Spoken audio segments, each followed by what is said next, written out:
The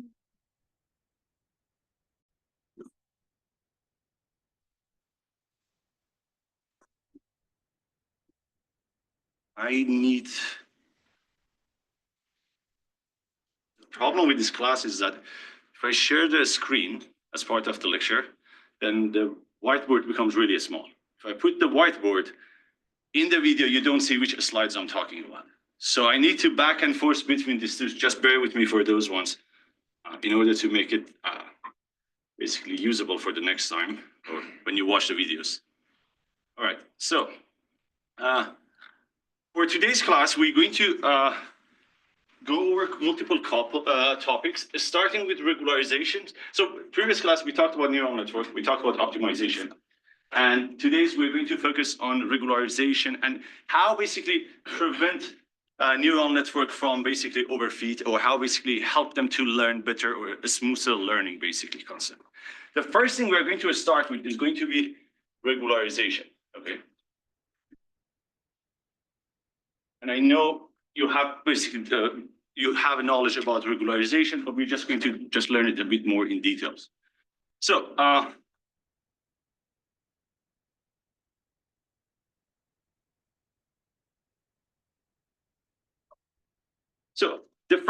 there is a concept that we're going to go over. It's called Stein's unbiased risk estimator. Okay, most of the time you have dealt with something like that as part of like a bias variance trade-off, basically, right? So in Stein basically unbiased risk estimator, we say that we have a model fx. That's the real model of the data or at the domain that you're working on, right? Which in reality is unknown. You don't know fx. You know, you don't, like if you have, for example, sample images, you have all those images of dogs. You have basically a model over the samples, but in reality, you don't have the actual model that generates that. You know, it's just there's some model that generates, for example, but in reality, fx is unknown. Okay. Then our goal is that when you model, your goal is that, hey, I'm trying to estimate that model.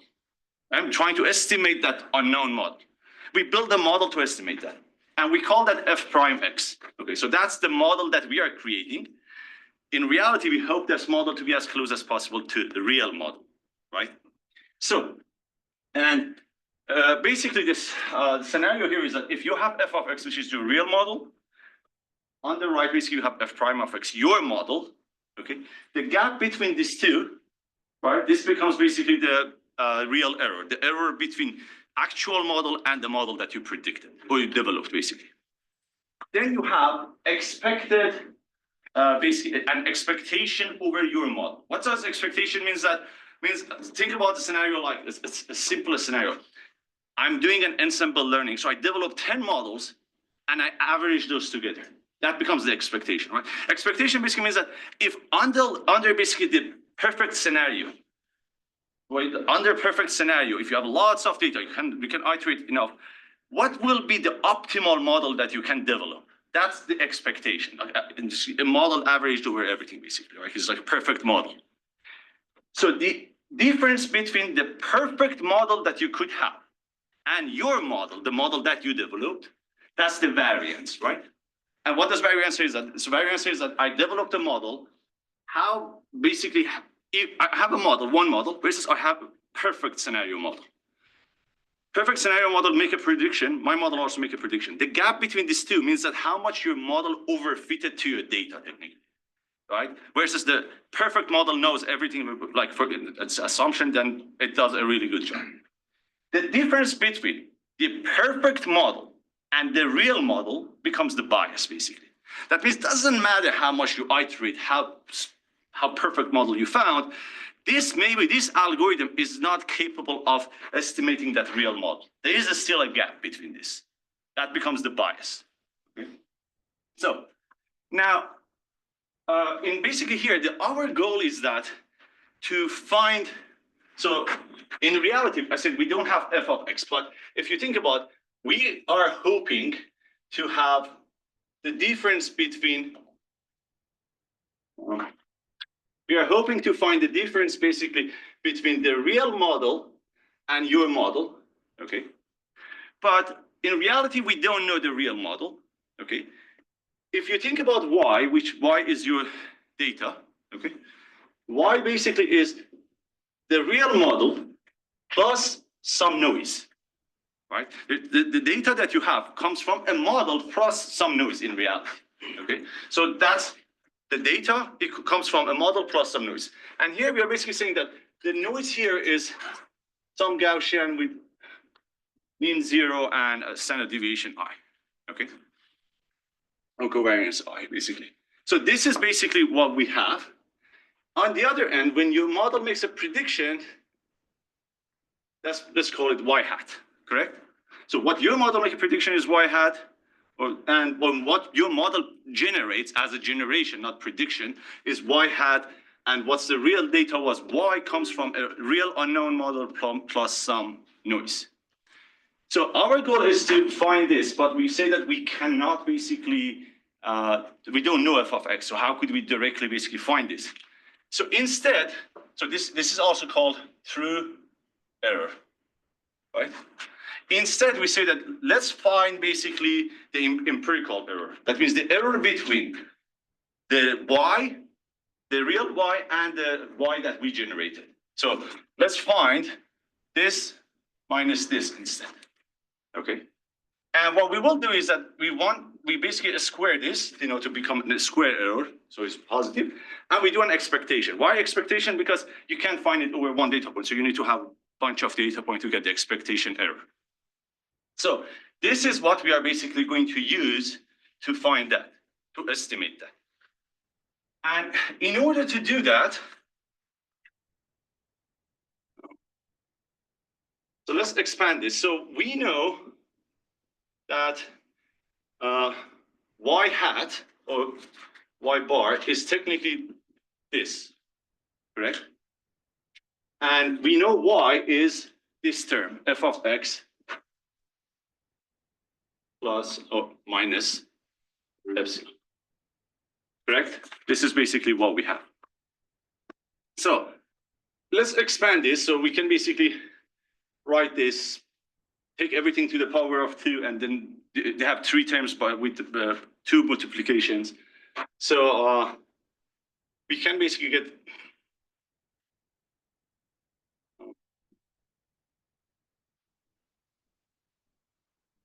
minus 2 f prime x f x, another minus prime x epsilon plus, there's a 2 fx epsilon.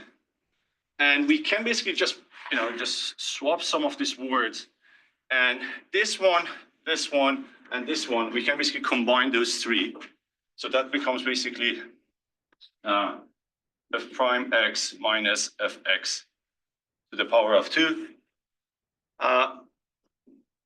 This one, which is epsilon to the power of 2, we can just bring it out alone. So we have epsilon 2 plus, then here you have this term, what they have in common, 2 epsilon they have in common. So you can write that at minus 2 epsilon f prime x minus fx, right? That's the expanded version of that. This is expectation. Rule of expectation is that you can basically have expectation of individuals, right? So you can basically write this as expectation over this term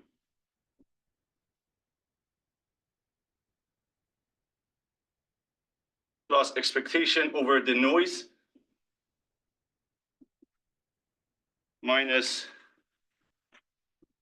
expectation, or you can put 2 expectation, 2 epsilon, this, let's bring the 2 out, 2 expectation of 2 times f of x.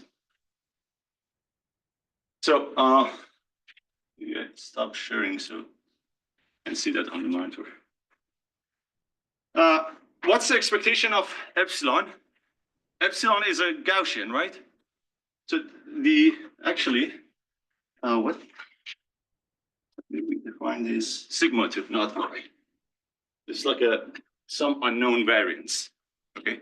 So the expectation of this becomes the variance, right? So here basically you have plus sigma 2. Or maybe I can just write that later. So just let's look at this term. So we have this term, 3 expectations, right? This is what we want to learn. That was the goal. That's something that we say we don't know. We want to basically estimate that. So keep that aside.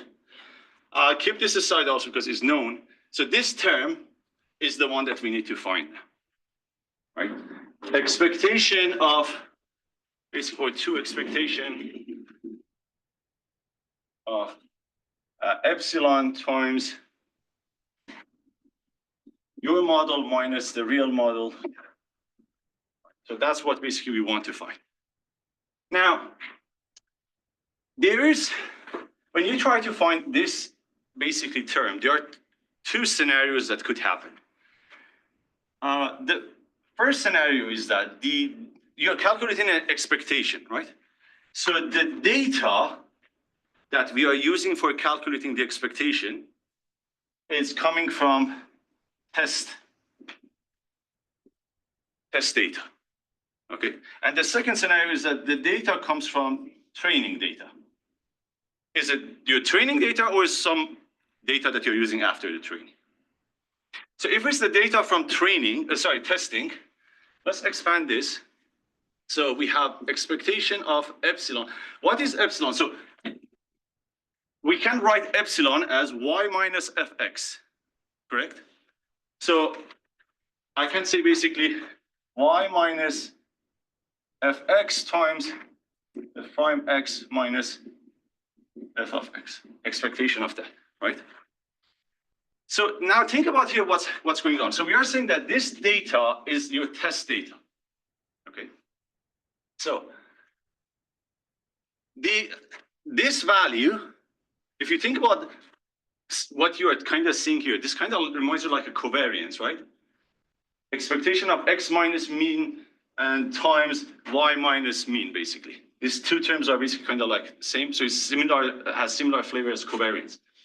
Now, if you think about it, this part comes from around your test data, but here, this is so f prime of x is a model developed on your training data.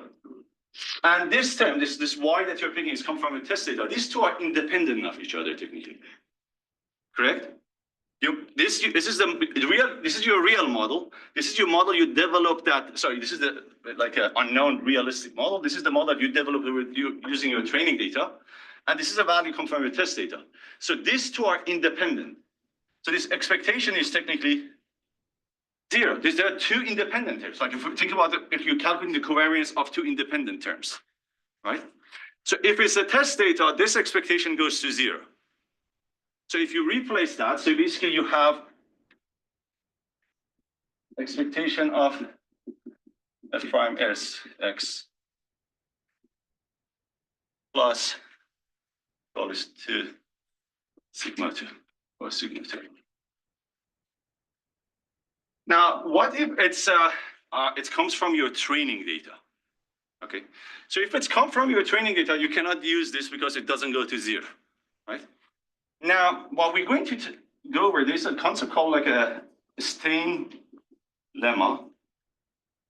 Okay, a Stein lemma basically says that if I have a random variable, let's say I have a random variable x that comes from a Gaussian with mu and sigma 2 variance. I have some random variable that comes from here.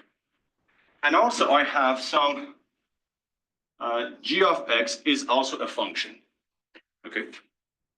Then, if I want to calculate the expected value of x, or this could be, this have like a g of a, different. If I'm trying to calculate this value of x minus its mean times g of x, if I'm trying to calculate this expectation, this will be equivalent to 2 sigma 2 expected value. Write it. 2 sigma 2 expected value of gradient of g of x with respect to x. Okay. So that's the Stain's lemma. Stain's lemma, I say if you have this random variable and you have a function and you're trying to calculate this term, the answer is this. Okay. We want to basically connect this to what we have here, this term. So if you look at what we have, I can write that as expectation of epsilon. Epsilon was this random variable technically, correct? Minus its mean. What was the mean of epsilon? 0 times f prime x minus fx. Now, if you think about this, is the same term that you have here, x minus its mean, and this is your g of x. Okay, so this is your g of x, the function. This is this variable minus its mean. So if you have something like this, basically we know that based on the Stain's lemma, the expectation becomes 2 sigma 2 derivation of this function g of x, derivation of g of x with respect to the epsilon. Okay, so does this make sense? Yes. Where did you get that come from? Which one? The third last line. This? Yeah. So do you follow this part? Yeah. The Stain's lemma. Okay, we want to connect this to a Stain's lemma. So if I want to write this based on this term, so here we had a random variable minus its mean. Here we have epsilon, but we can write it as epsilon minus its mean, which is 0. So this is the first part. And then here we had a function. Here also we call this the same function, g of x. The function f prime x minus f of x, we call it as g of x. So if this will basically match to this, so the answer basically comes from this equation, right? So I'm going to just expand this now because I know g of x is actually these two terms. So I can basically write this as 2 sigma 2 gradient of f prime x minus fx over epsilon. Also, this gradient of, you can basically break it down, gradient of f prime x minus gradient of f of x. So we can basically write that as equal to expectation. Also, I think, sorry, this doesn't have a 2 behind it.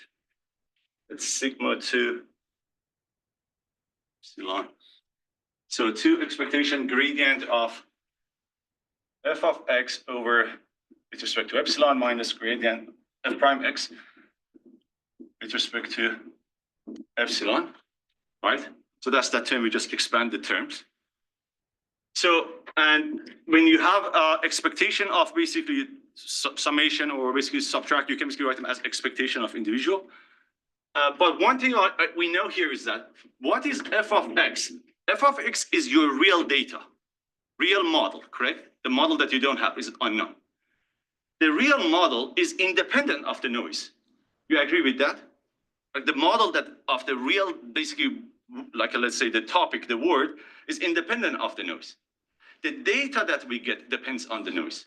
So this is technically 0 because the real model, again, we have it here.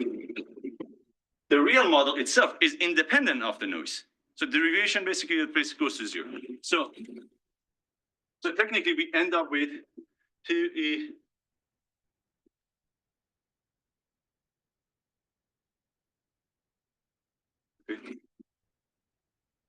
so f prime x, we want to calculate derivation with respect to epsilon.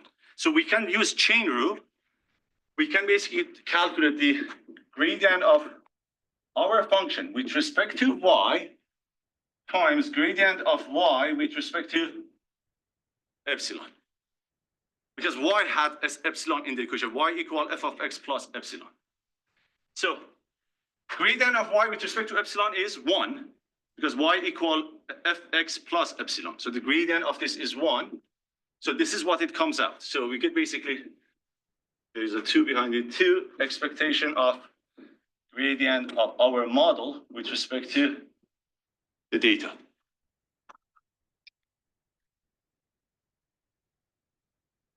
Does that make sense? Questions? Why is the noise model taken as Gaussian? It can be anything, right? Why in the scenario of which one? In the Stein or in the general definition? In the general, y is equals to your pure model plus the noise. Yeah. The noise can be any underlying distribution. It Yeah, doesn't the have to- easiest one normally to estimate is like the Gaussian, right? Yeah. Does this equate to every noise distribution, this derivation? So a Stein lemma, not directly, but will be with respect to the Gaussian here. But you can formulate it with different, but it won't be probably a Stein lemma. For certain probability distribution, they look like kind of like they have the same equation, like a mean standard deviation. You can use that, but not for other ones, basically. So now we want to understand what does this mean. So this is a gradient. This is like a basically Jacobian, right? Gradient of your function with respect to the data, right? So bring this and add it. So for the case that it was your test data, this is the basic expectation. For the case that is your training data, we ended up with overall, the summation becomes expected value of, so let me write it here, expected value of y hat minus y to the power of 2 was equal to expected value of f prime x minus fx to the power of 2 plus some noise, this is the expected value for the noise plus this term, right? 2 expected value of this. Okay. Now, this is the true error. This is the empirical error. Right? So we wanted this. We wanted to estimate this. That's why we went through this, right? So expected, basically, true error becomes this one.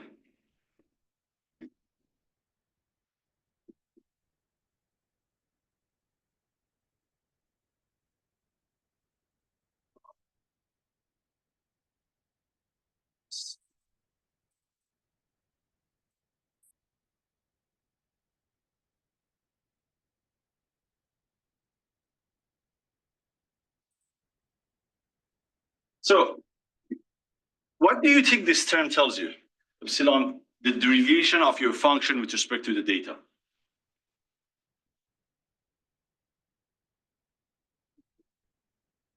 Is it weight? No. So you have derivation with this. So when you take, so that's a good question. So if you take a derivation, normally you have seen in ML, we take derivation with respect to weights. We want to update weights, right? If you take a derivation with respect to data, that's also another thing, because what it tells you is that if I perturb the data by amount, how much impact it will have on my function. No, if you do it with respect to weight, it tells you if I change the weight, how much impact it will have. Right? So it's kind of like a different question, basically. So what do you think that will tell you? It's modeled with respect to data.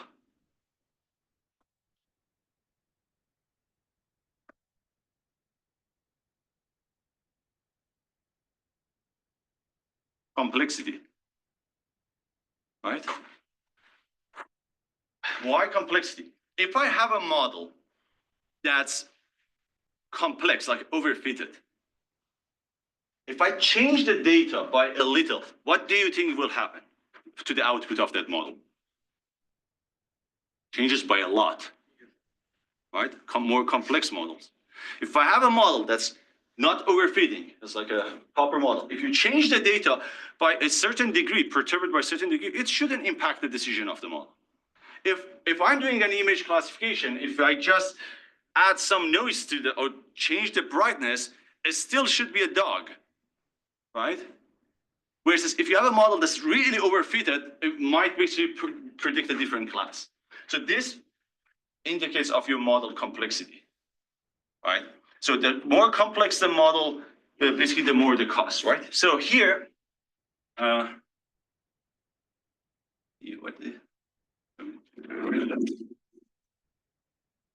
sorry, this is by default minus.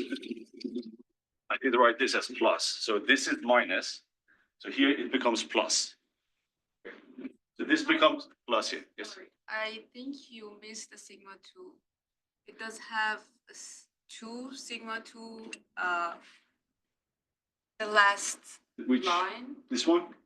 After that, it's 2 sigma 2, and then multiplied by.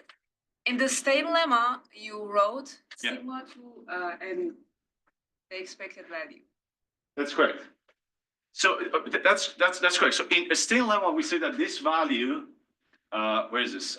If we are trying to estimate this one, it basically gives us this one. You're right. So there's an epsilon. Is it minus 2 epsilon 2 plus 2 epsilon 2. Thanks. So this becomes your model complexity. The more complex the model. So, and let's understand the term overall. The real error of a model comes from an empirical error, the error of the prediction versus the risky data, minus some noise, plus this term, right? So if you think about from perspective of what we are doing in optimization, your goal is that to have this as minimum as possible, the real error. That by default comes from to having a low empirical error. But having a lower empirical error is kind of dependent of it. There is this plus term here. We're adding something to it. So your goal also should be to have this as minimum as possible, which is the idea of regularization, right? We kind of want to regularize that, be sure that whatever model or weights that we learn, it doesn't overfit. If you overfit, this becomes large. If you are basically having a perfect model, this becomes something like a smaller, right? So that's the idea. Now, if you look at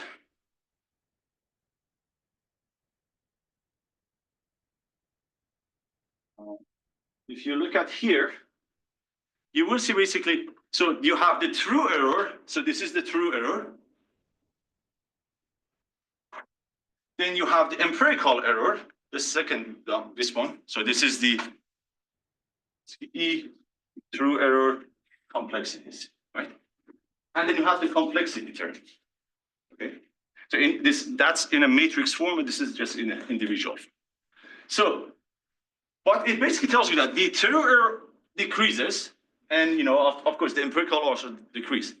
Beyond certain point, when you start overfitting, your empirical error goes down because you're overfitting technically, right? But your true error goes up. Why? Because the complexity term is also going up, right? So that's the idea. So we know that there is a relationship between complexity of the model and increase in the true error basically estimation. Now,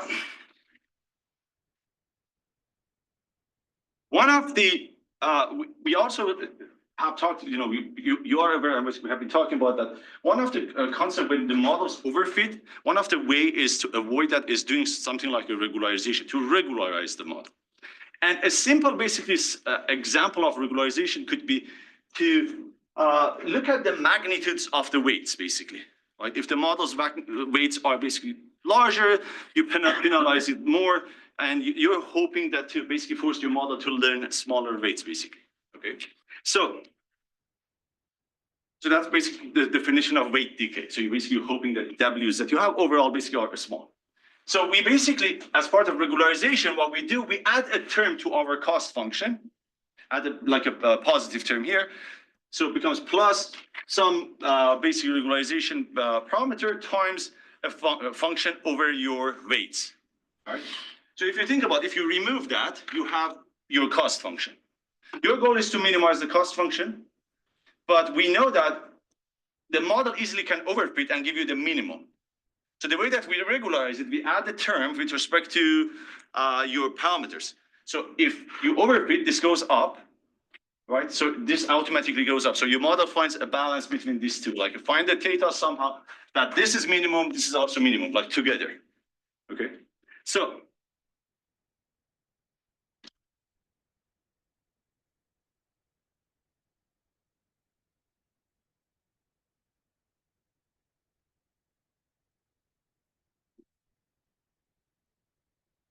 now let's quickly go over this. So if we are trying to, so we are going to here look at the Taylor approximation. Okay.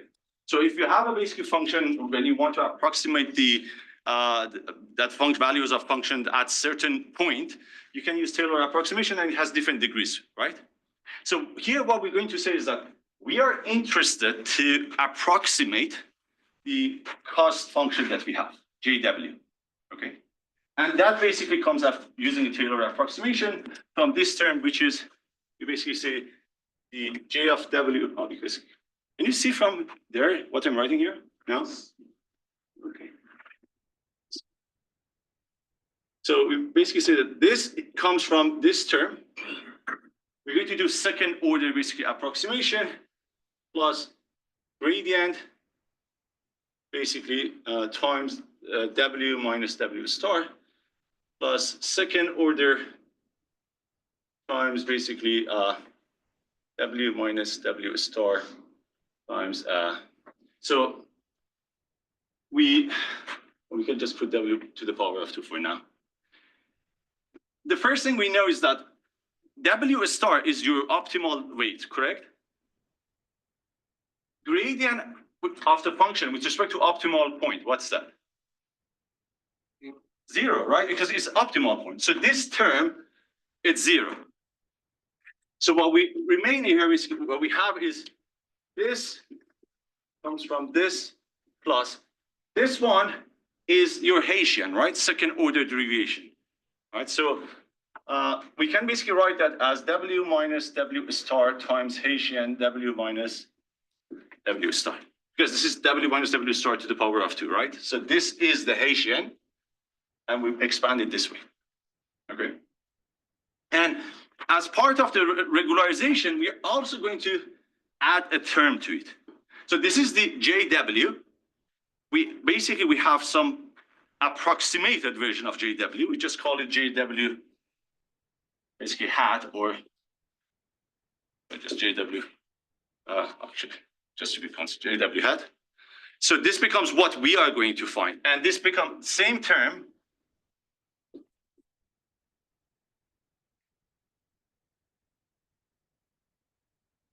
plus the regularization term that we are basically using, the regularization, okay? And that's basically what you're seeing here. Now, what we do here is that we basically, we try to take a derivation with respect to W and basically simplify it as much as possible. So if we do that, no, we don't. I'm going to write it. The details of the gradients derivations are in the content, basically booklets, not in the slides. So, so here, if you take a derivation, what we want here is that. So let's look what we have. So we have a gradient of JW with respect to W. We take a derivation with respect to W. Okay. This becomes gradient of this with respect to W plus. We have this term. We want to take a derivation with respect to W. So I'm going to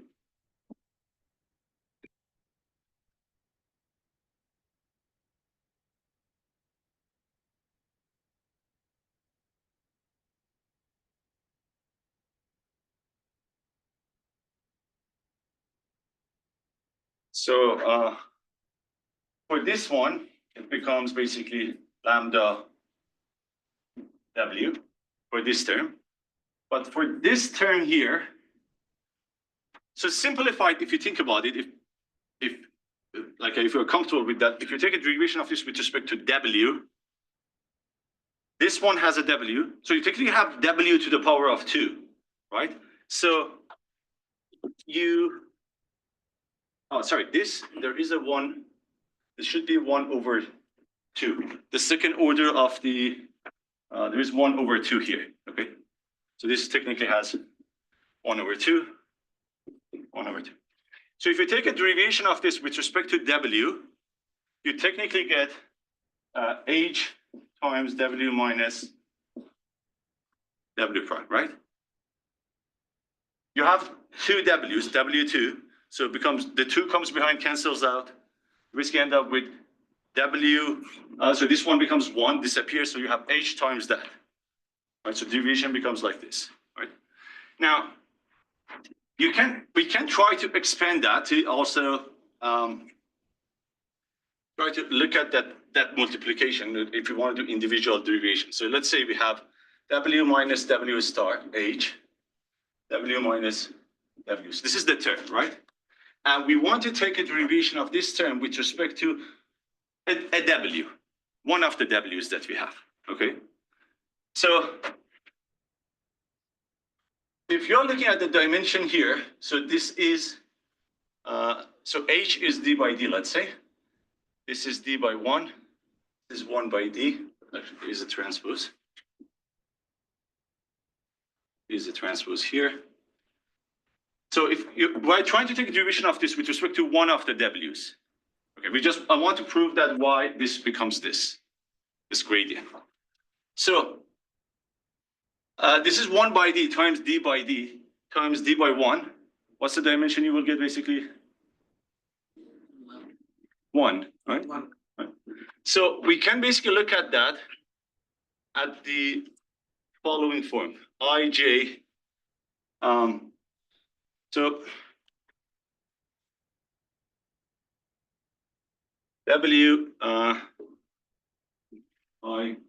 or W K I.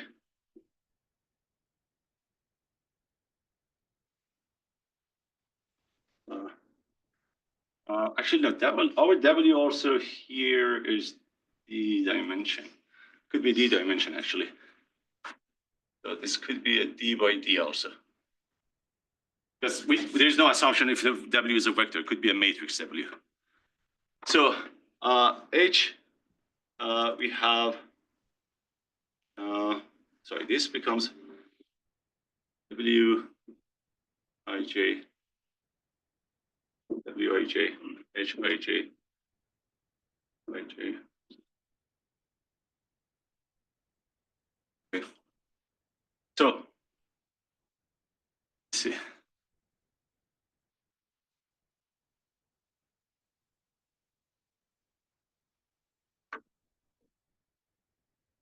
Be doing something wrong on the dimensions.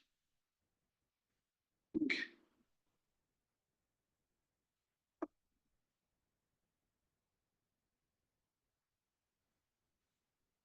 Yeah, actually, I was wrong. So there's no Ij here. So this is 1 by D. And this is D by 1. 1 by D, D by 1.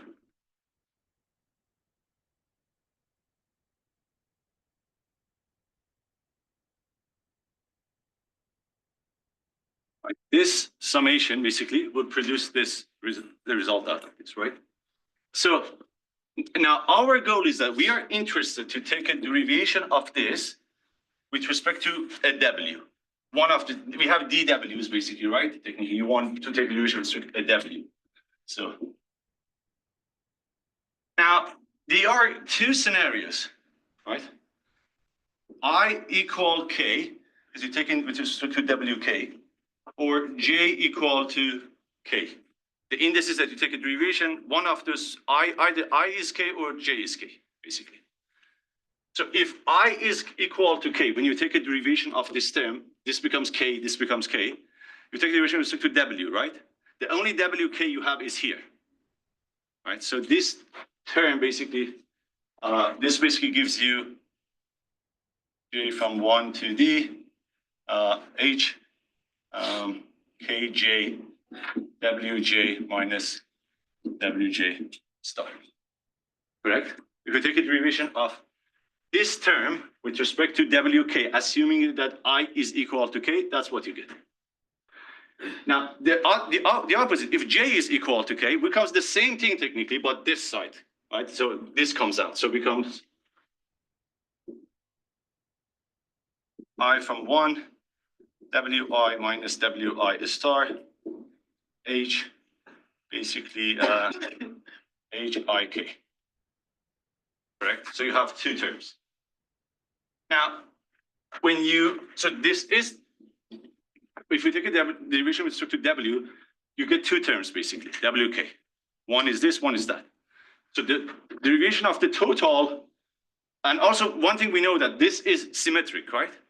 H is symmetric, and this basically becomes the same thing. I and D is the same technically, the dimensions, right? So these two terms are technically the same, right? So basically, if you sum these two, you end up with the same thing that we basically have over the HW in a matrix form, W minus 1, right? So this is what basically you have here. You could just do it by assuming that you know this is a transpose here, take a derivation of the circle W, the 2 and 1 over 2 cancel each other, right? And this terms, so you have had something like that probably you have seen in regression when you do something like this. If you take a derivation with respect to theta, technically what you basically get is, if there's a 1 over 2 behind it, it becomes x theta minus 1. That's basically the same thing. So that's what it comes out. So now we have, let's see. So gradient, now also this, so this term, gradient at star, basically at optimal point, this is again disappears. You're thinking gradient at the optimal point, right? So that doesn't exist. So we have this term. So basically we end up with gradient of JW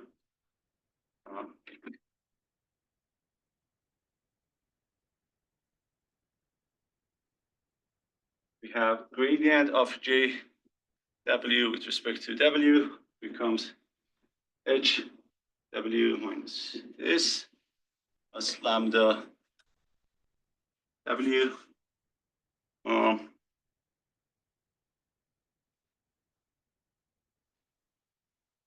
So what we want to, we can, see. We want to extract W. So let's, we can play around with H, which is our Haitian matrix. So let's first expand this. So it becomes HW minus HW star plus lambda W. So just I expand the term. And these two, they have W in common, right? So basically you write that as W times H minus or H plus lambda. You need to put an I because you cannot do H plus that. So W is in this term and this term in common. Minus H W star. And that's a multiplication, you know, the H times W star technically. So now if you think about, so when you take a derivation, you're trying to solve with respect to W, correct? When you take a derivation, what would you do? You put the derivation equal to 0 and you solve for it, correct? So here, this is the derivation. All we need to do is set it to, put it equal to 0 and try to solve for the W, correct? So we want the W, and here basically W becomes, or W times, let's expand it properly, equal H times W star, correct? Then, already.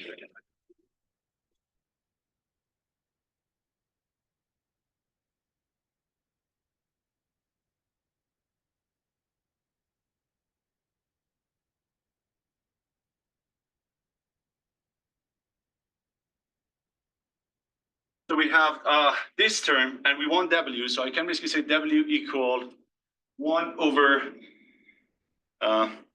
H plus lambda I times basically H W star. Okay. We move basically this to the other side.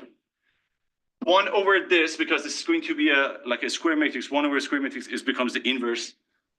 So we can write this as H plus lambda I inverse H W star.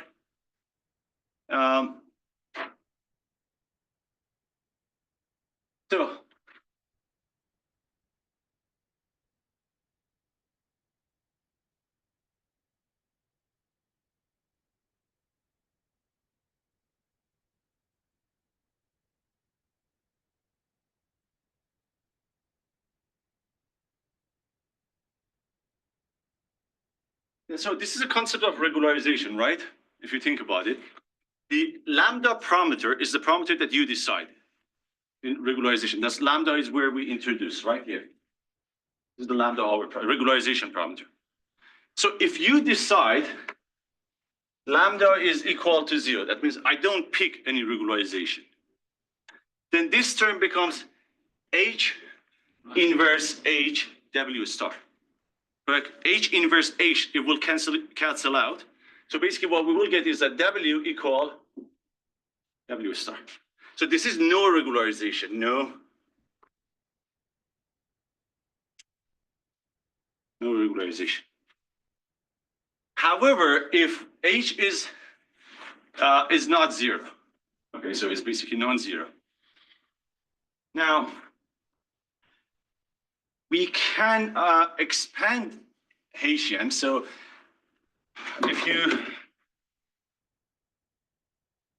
Haitian basically it's square matrix. So if you do eigenvalue decomposition on Haitian, basically you get, correct?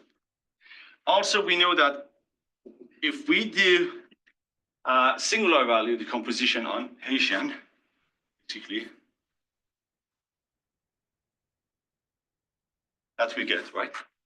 We know that in singular value decomposition in this scenario, the U left singulars are the same as eigenvectors. So these are the same as eigenvectors of H transpose. Right singular is the same as eigenvectors of H transpose H, right? So we know also about, so this U and V, because it's Haitian, technically, they are the same in SVD here. The eigenvectors of this and eigenvectors of this becomes the same thing. So U and V are in SVD end up being the same thing. So if U and V are the same, I'm just going to say U equal V, and I'm going to call it Q. Okay, Q is just a new random, new terminology I'm using instead of U and V.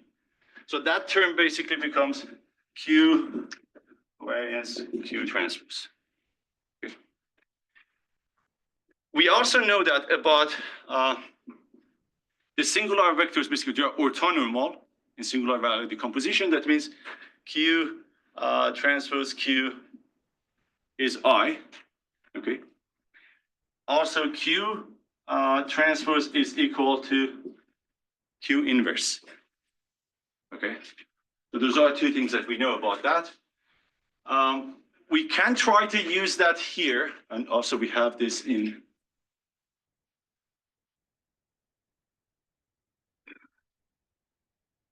have those all here. This information in case you don't know. So what we will do is that we're going to replace H with this version of H, Q sigma Q transpose. Okay, like a decomposed version of X or H. So that means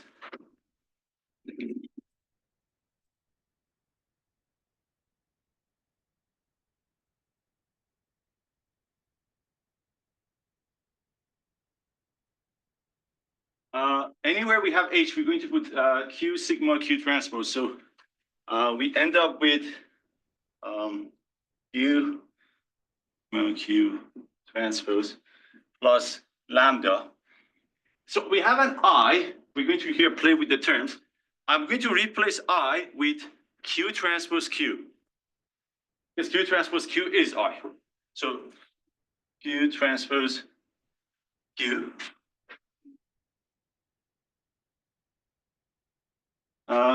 Inverse H becomes Q transpose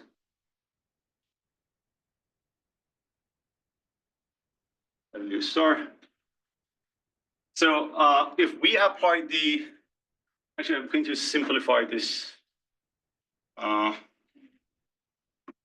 inner term, let's see. So we can write this, the inner part, as Q times this plus lambda times E, yeah, Q transpose. This both basically these two terms are in common, right? So basically you extract those times Q transpose covariance Q, no, Q, just Q, Q transpose W star. Now, if you apply the inverse to the term, we know what, like a transpose or inverse, when it's multiplication, just swap the order, then apply those terms. So if you apply this, it's the same as first swapping the order. So this becomes Q transpose. Q transpose inverse, basically, becomes, actually becomes Q, right? Times lambda plus, so sigma plus lambda inverse. Q inverse, right? Q inverse is the same as Q transpose. So I just replace this with a transpose. I get rid of the parentheses. Actually, we don't need it anymore. We applied it. So we have here Q, sigma Q transpose W star. This term is I.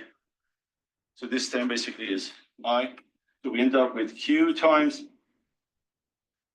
sigma plus lambda inverse sigma U transpose W. Sorry, it's a bit not clean. Does this make sense? So all I'm doing is I'm playing with terms and just expanding the term and simplifying. Now, let's do.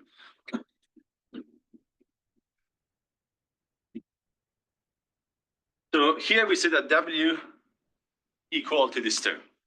Okay. Now let's understand what does this term tells you that. So if you're looking at the inside this parenthesis, we have sigma plus lambda inverse. Okay. What is sigma? Singular value matrices, right? It's singular values, right? So, and here technically singular values becomes the eigenvalues of these two, which is becomes a square matrix. So you have this matrix of singular values, sigma 1, 2, all the way to sigma 2, 8. So this is sigma, not that, right? And like a zero here. Then we are basically saying a sigma plus a lambda inverse, right? This is the same as adding a lambda to every element on this diagonal and doing an inverse. So this is the same as 1 over sigma 1, 2 plus lambda, all the way through 1 over sigma 2 plus lambda. Inverse of individual plus that sigma. So this is that term. Okay. Now we are multiplying it again by sigma. And sigma is a diagonal. So all it does, diagonal elements being multiplied by sigma 1 through sigma d. So after multiplication, you're basically getting sigma 1, 2 over, sigma 1, there's no power 2. Sigma 1 plus lambda all the way, sigma d over sigma d plus lambda. This is after multiplying it by sigma again. Now we have this final matrix, okay? What we want to do is that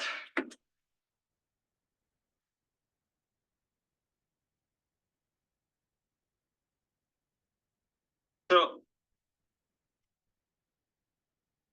when we are saying that this term, let's understand what does it tell us. We have a sigma, we have this individual terminologies, right? So if sigma I is greater than sigma I plus lambda, and if sigma I is less than sigma I plus lambda, there are two scenarios, right? One is basically greater than less. So if this is greater, this term basically goes toward 1. If lambda is really like a big, that term becomes, the denominator becomes small, this term goes toward 1. And this way, this term basically goes toward 0. Now, what does this 2 term tells us? So we are doing basically we are doing a regularization here. So yeah, it's a good way. So this is telling us about the search space. When you are trying to find W's, the parameters that you have, we get to this definition, and if this is 1, okay, if this is 1, that means the search space is important. Okay, if it's 0, that means the search space is not important. Okay, now, in order to basically think about the search space, when you try to find your parameters, there's this space, or you go over them, try to basically see that if I pick W, for example, from this value, this corner, maybe it has a better value, right? But the way that we're going to look at is that how important is the search space? Just look at this, like a conceivable, it's like a tan H, for example, here. So most of the activation functions that you see, they have some nonlinear region and a linear region, basically, right? So this is the linear region, this is a nonlinear region. Okay. So the reason we have this combination is that we want a balance, basically, right? So we want nonlinearity because we want to learn nonlinear. But if you have also too much nonlinearity, then you have problems because this type of activation function and stuff like that, when you are at this blue basically area, is where you have large weights. Okay, so when you're at this region, this search space, you basically have large weights. If you're here, you have a smaller weights. So if your model basically selects weights from here, it's more tend toward linearity. Your model basically ends up being more linear. If your model picks the weights from here, it basically becomes more nonlinear, right?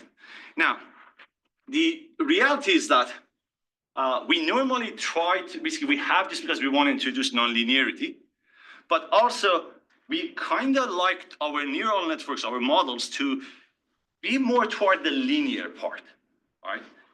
Why we like it to be close to here, this search space, because it's easier to approximate. If I'm on a linear path, I can approximate like where I can go. It's kind of like a more, it's easier to basically estimate. Like if you're looking at the error that you have, if you are in this region, a small perturbation in the data, it doesn't lead to a large error, large output.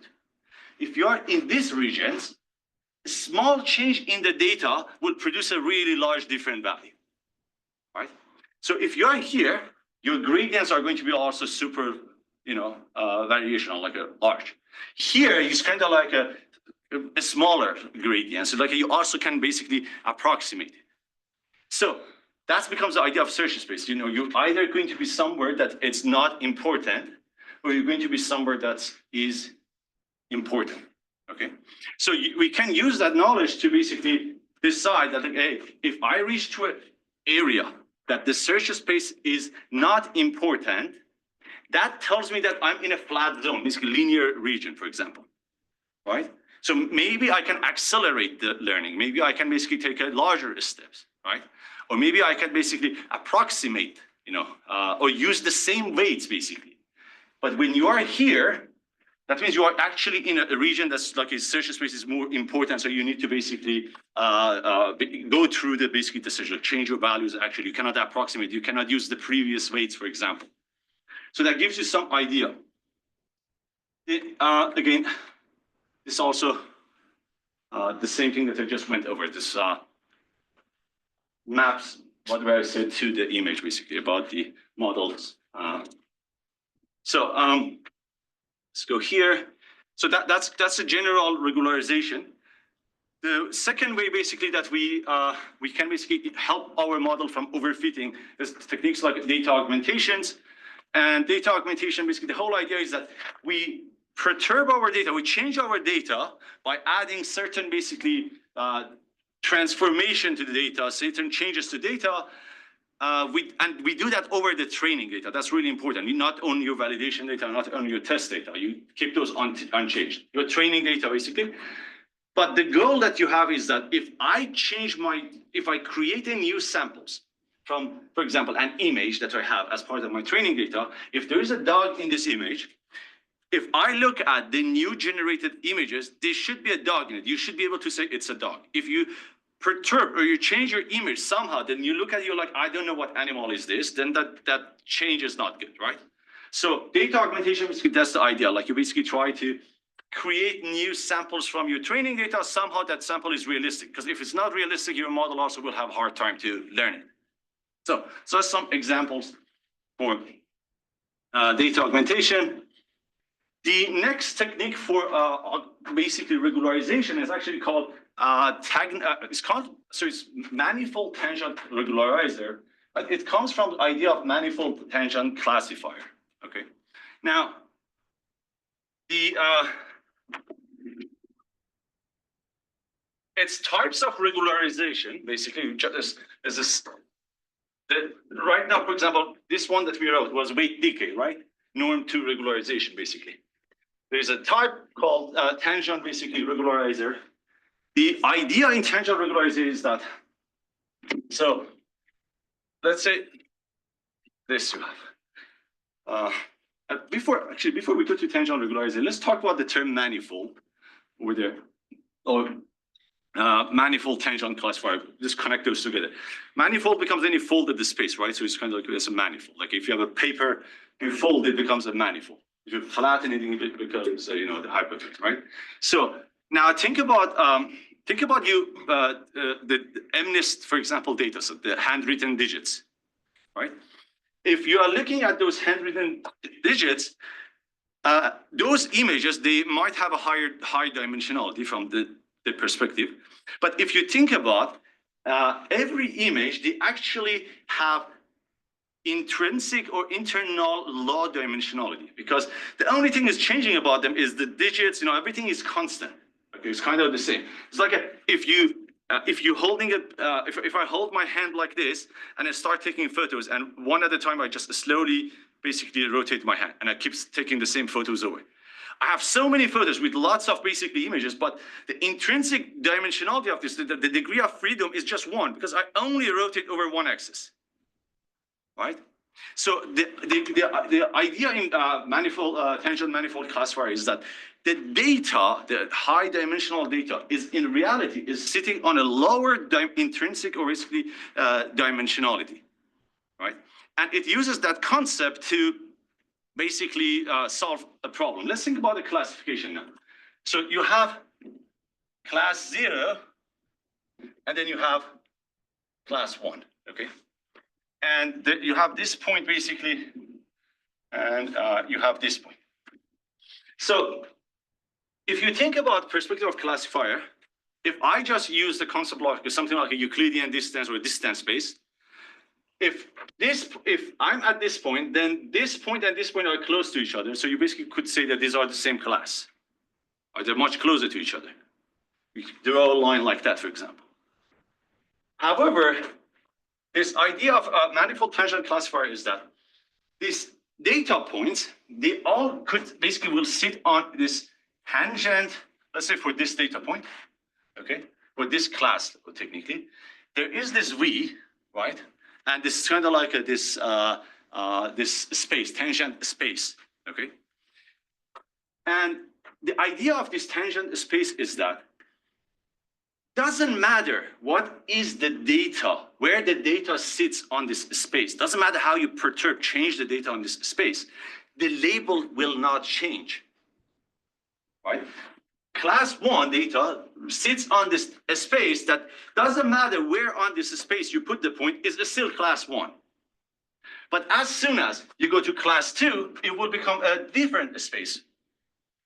V2, V1, V2.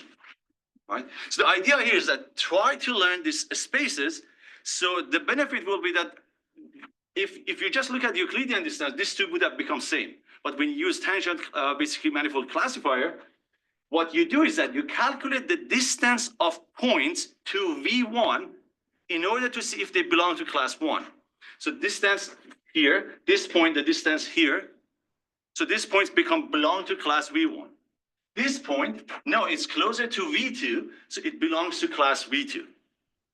All right? So that's the idea of manifold tangent classifier. Now, we're going to use this to, in our neural network, try to do regularization. The idea in tangent regularization is that we have a function. Okay, so the neural network has this, like, let's say we have this J of W, like this. Right? We want to enforce basically a condition. We want to enforce a condition that the gradient of J of W, okay, the gradient of this, should be perpendicular to the tangent space. Okay. Now let's understand what does that mean.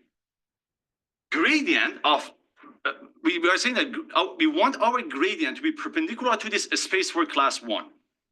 That means doesn't matter where you are here. It shouldn't change it shouldn't impact the gradient if they are perpendicular to each other. Right? That means if my data goes from here to here, it should not impact my gradient. It's still class 0. Your model doesn't become sensitive to the data because the gradient is independent of where the model, as long as it's on this. So in tangent regularizer, like in previously we saw in the weight decay, we add lambda times norm 2 of basically weights. In tangent classifier, we put this term as our regularization term. We basically do a summation over basically the function, you know, here x is the same as w, with respect to the gradient of this, times the tangent point. We want this to be perpendicular. If it's not perpendicular, this has become a large value, right? And because it's a regularization, you are summing this to your penalty term, so it becomes large. But if you enforce this to be perpendicular, this is 0. Right? So you see the idea of regularization. So we have a cost function. We say our cost function is equal itself plus a regularization term. So we bring this regularization term as lambda summation of JW with respect to W times this V, okay? And V I, or the square for derivation. So if we enforce this to be perpendicular, that means we were able to do that enforcement, this goes to 0. So we don't need to deal with this increase in the cost. However, if our W, the gradients, are not perpendicular to the tangent space, that means we don't have this property. That means if you change the data along this axis by a small, you get a really large, basically random output.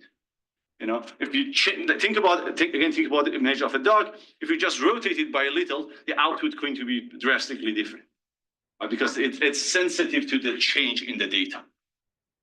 Does that make sense? So this is called tangent regularizer. And again, all you need to do is to add this term, and this will automatically enforce that concept. Now, so the next one technique is earlier stopping. And in earlier stopping, the idea was that we basically, when, for example, your model is training and you're like, I'm not learning anything, the model is not learning anything, we just want to stop it. Why? Because when you don't learn anything and if you keep going, the model will start overfitting or basically start learning the noise, right? So it becomes, the output again, the model becomes sensitive to data. So what we want to do is that we want to basically avoid basically model from training if it has basically, there's nothing to learn.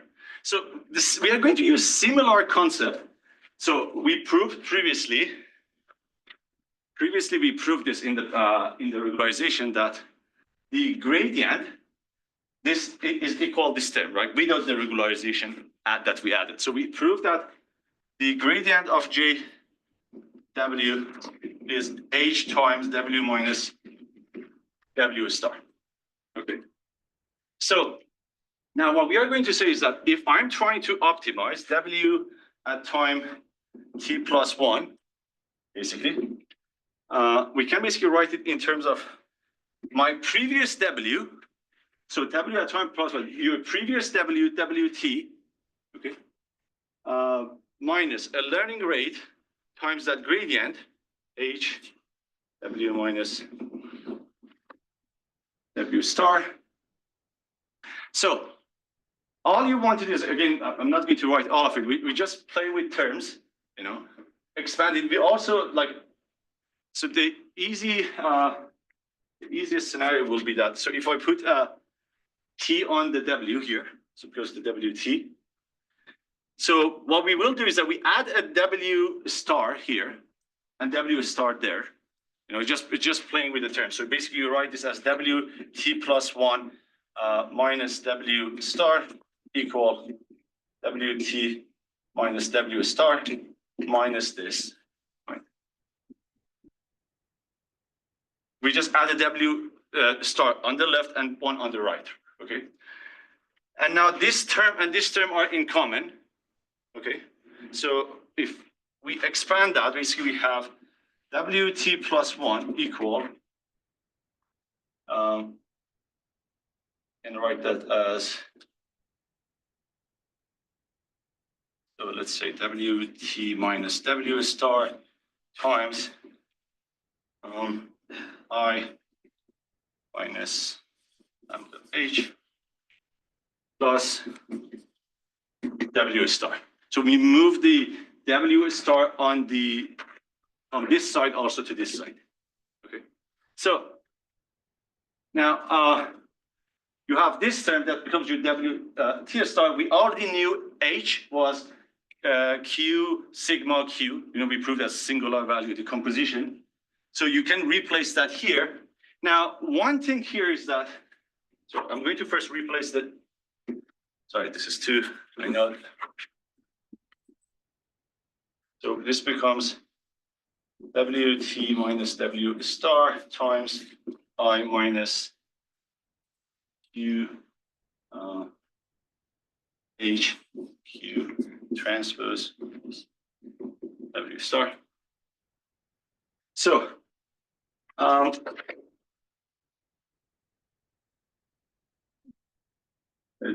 sigma is really, you're right. So if we can just play with a couple of this, I think the easiest way will be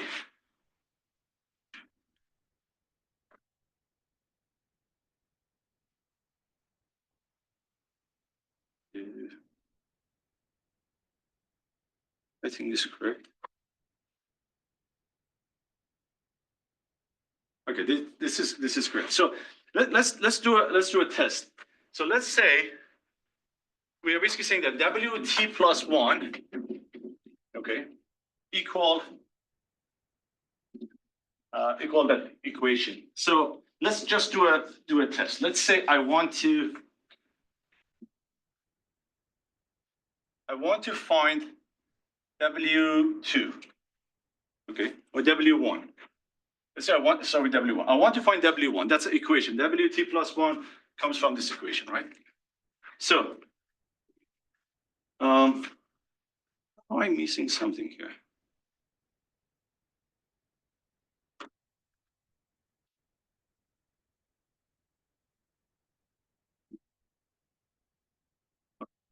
So let's put the W1. So, and your starting point becomes W0. So write that as W0 minus W star I minus alpha Q sigma Q transpose plus W star. Then let's go for W2. W2 becomes W1 minus W star I minus. Right? Now, if I replace W1 with this term, okay, this becomes a recursive function, right? So if you carry on, technically, you basically end up with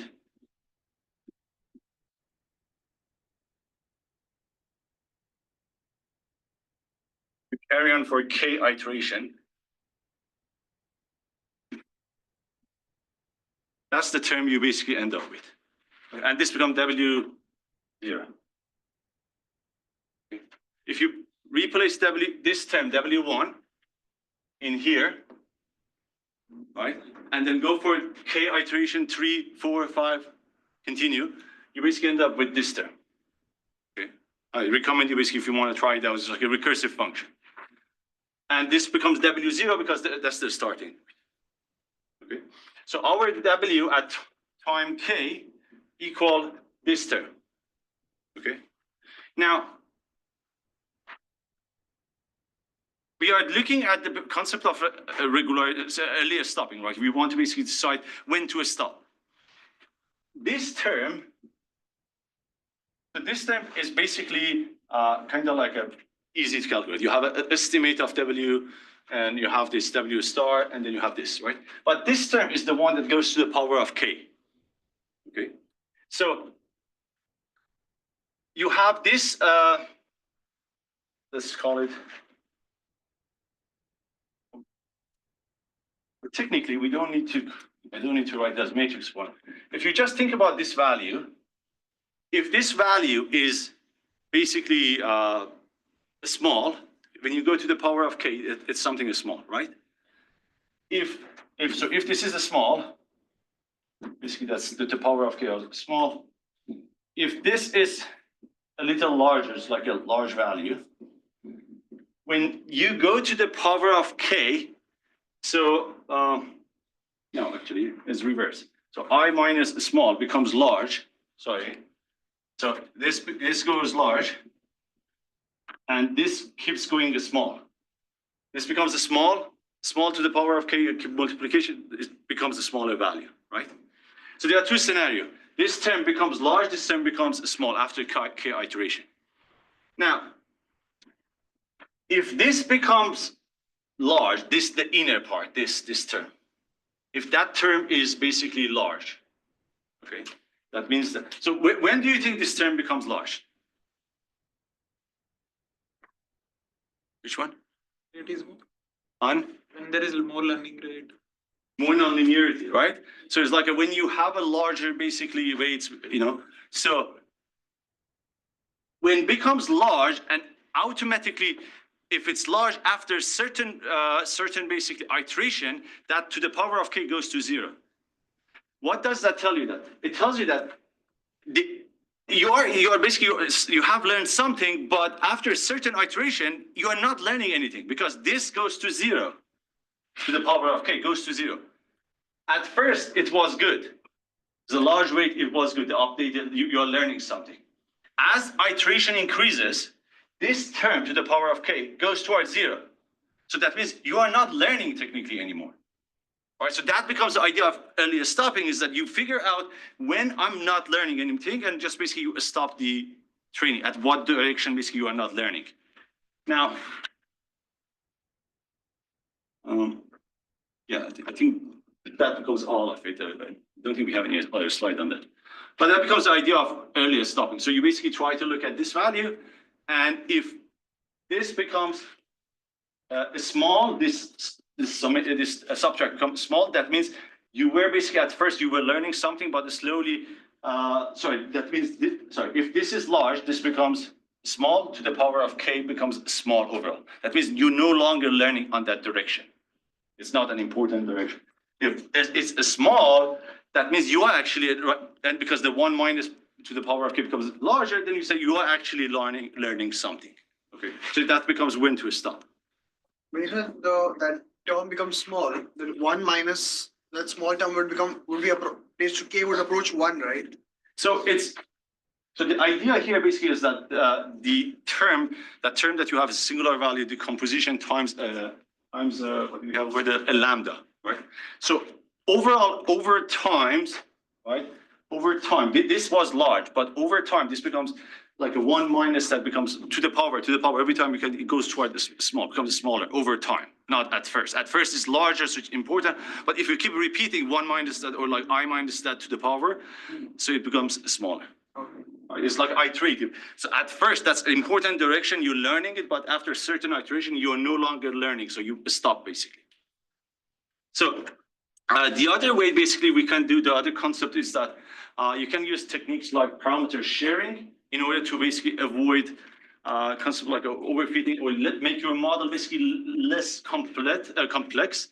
You can do over parameters like a parameter sharing, weight sharing, or you can do weight tying. Weight sharing is something that happens like something like RNN, CNN, those types of model, they have basically weights being shared across for example, the filter weight is constantly being shared, the same weight, right? And parameter tying, there are two scenarios that we can talk about here. One scenario is that you can tie one model's parameter to another model. The second one is that which, in order to avoid a model complexity, is that what you will do is that you enforce certain layers weight to be same as other weights. You tie these weights together. So if you change one, the other one also will change. That way you reduce the number of basically parameters that you learn. So that's parameter tying basically. Now, the other techniques basically, in order again to avoid overfitting some sort of like a regularization, would be a technique like bagging, boosting, stacking. It's like when you have multiple models basically that they help you with the prediction. So these are overall techniques that you can use for regularization. Any question on that before we continue? Good. All right. So now let's go over.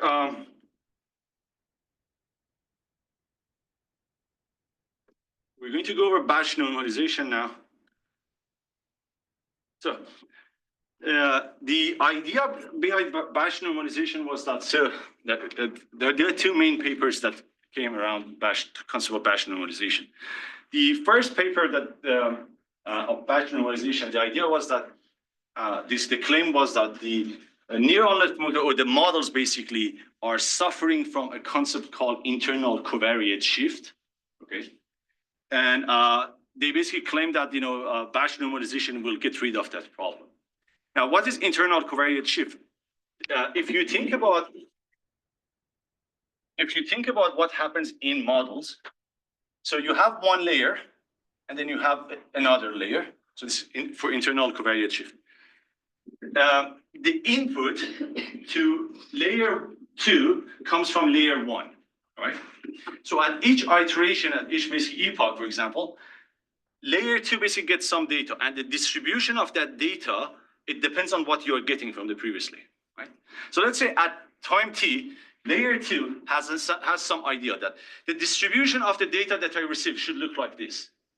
But next iteration, because there has been some parameters update and stuff like that, the previous layer, now it has changed its parameters, so the output, which gives you as an input, has changed. So the input distribution to layer 2 now is different. So that's the idea of internal covariate shift. There is a shift in the distribution of the data that you're receiving in every iteration. So the claim that they had in the first paper was that if you do batch normalization, you basically get rid of that problem. Okay. Now,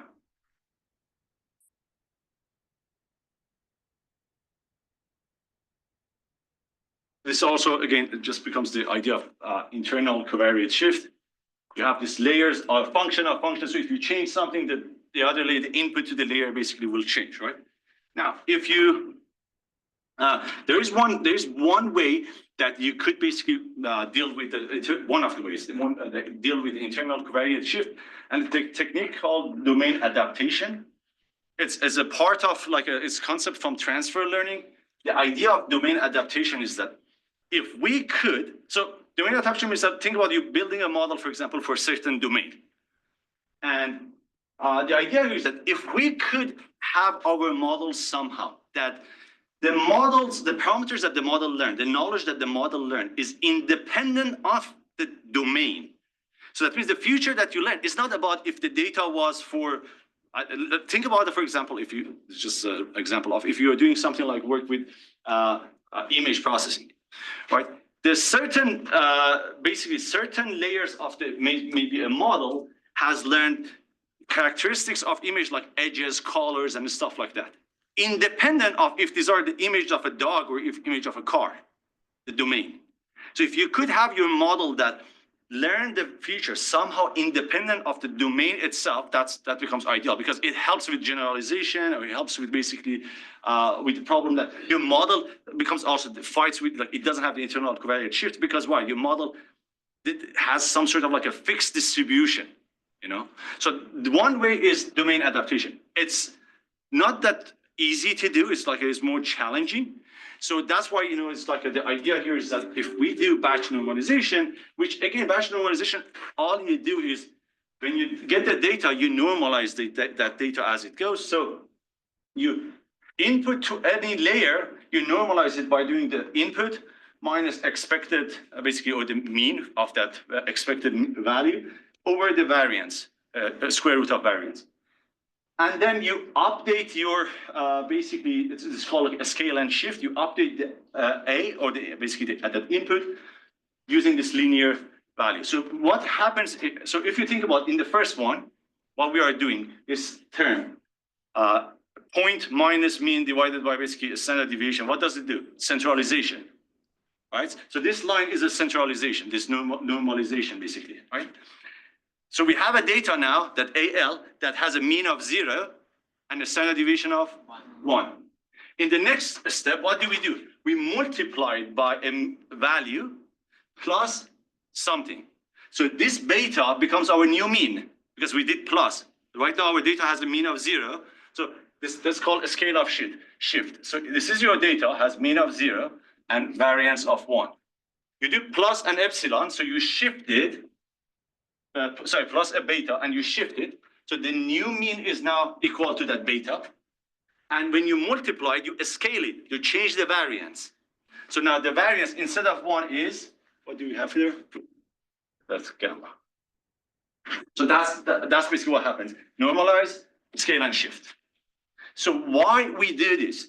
Because the idea here is that we enforce every layer to have exact same distribution. So every layer, independent of what's the statistic of that layer, we find the mean, but we find the variance of that layer. We centralize it. So now we have basically mean of 0 and standard deviation of 1. Then for all layers, we use the same gamma and beta. So now every layer will get the same distribution, right? So that's why we basically, the claim was that we are going to find with the internal covariate shift. We don't let the distribution of the layers to change.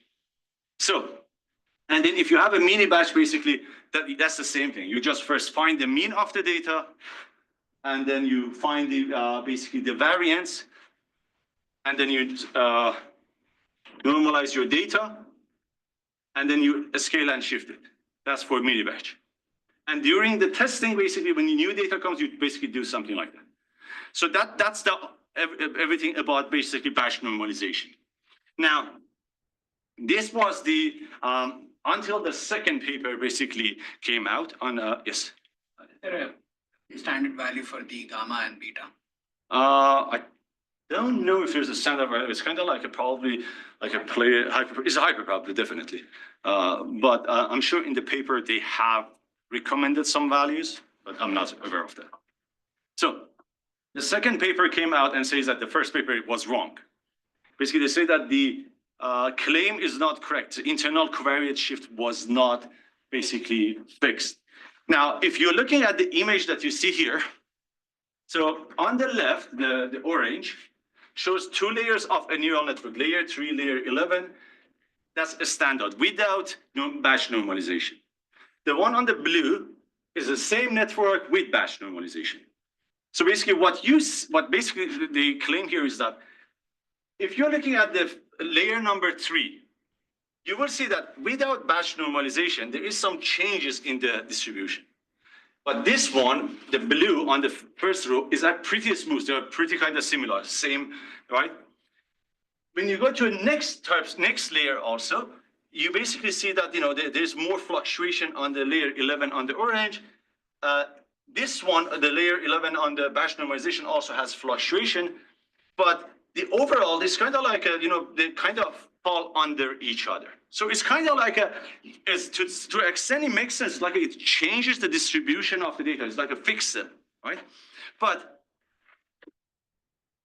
they did another test. They say that we are going to add random noise to after normal batch normalization, and see that if the internal covariance shift was fixed, that basically adding noise shouldn't change anything. And they found that yes, it doesn't matter if you add noise. If you don't do a standard, if you just do batch normalization, is still your distribution are kind of the same. It's kind of falling under each other. So it's the internal covariance shift is not the problem here. All right, so basically they're saying that it's just kind of the same. However, what they found is that on the right, the two image here, if you're looking at a standard, you see fluctuations on the difference between means. On standard plus noisy, lots of fluctuation, but standard plus batch normalization, this is always zero. This is always zero, even for the variance. So it tells you that batch normalization is not actually fixing the internal covariance shift, but it has an impact on the distribution. It makes the distribution much more smooth, right?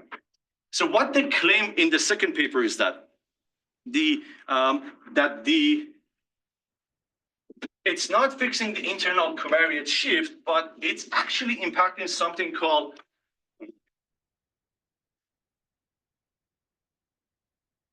Lipschitzness.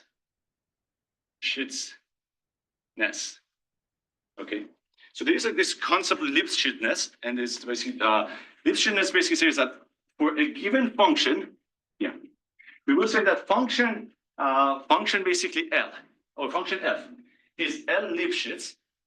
That means if you do something like this, F basically between 2 points at time x1 minus x2 or xt plus 1 minus xt plus 2. So this minus this is less than equal some constant L, okay, Lipschitzness constant, times the x1 minus x2, okay? So that's a norm 2.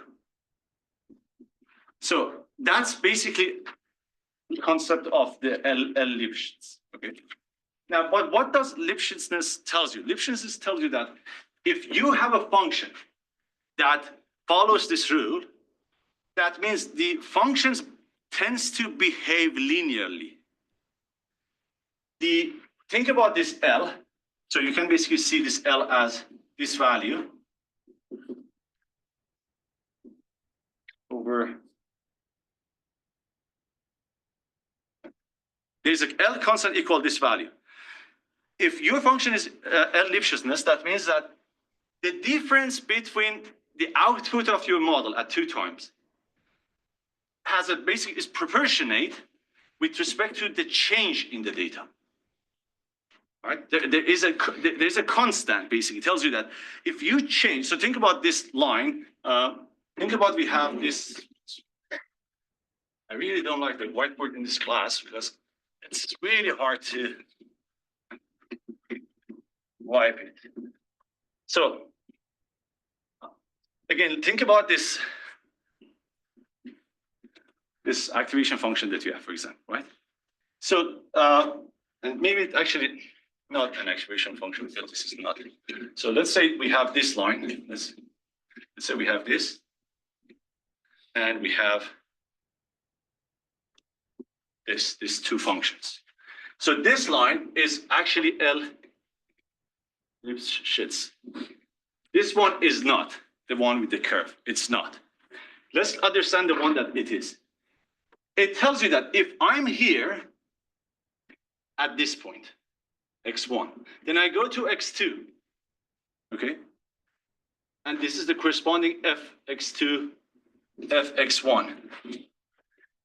gap between these two minus gap between divided by gap between these two is going to be a constant L, is linear.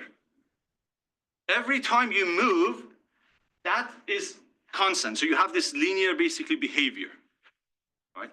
So what the claim was that the batch normalization enforces your model basically to behave like that, right? Because now this basically behave more linearly. Okay, does that make sense? So that's the second claim. Now there's another thing here is that called beta smooth. Beta smooth basically says that a function is beta smooth if you basically, instead of the function like in Lipschitzness, we basically have gradient of the function minus gradient of function. At this point,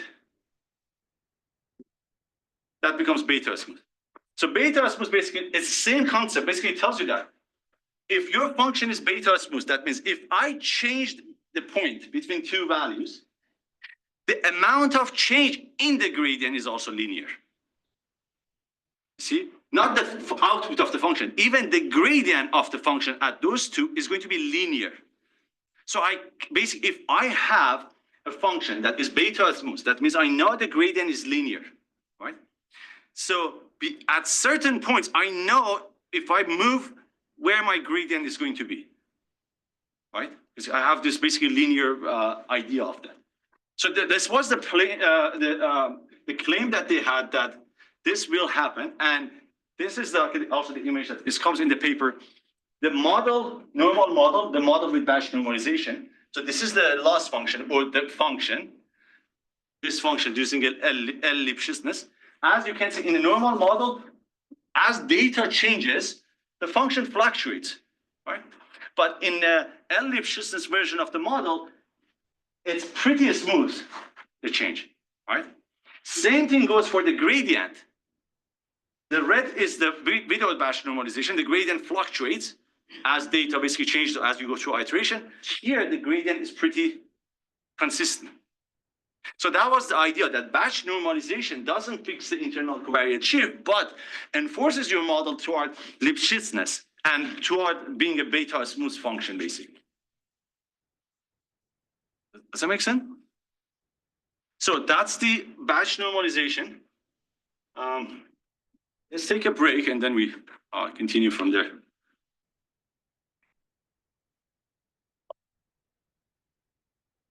Yeah,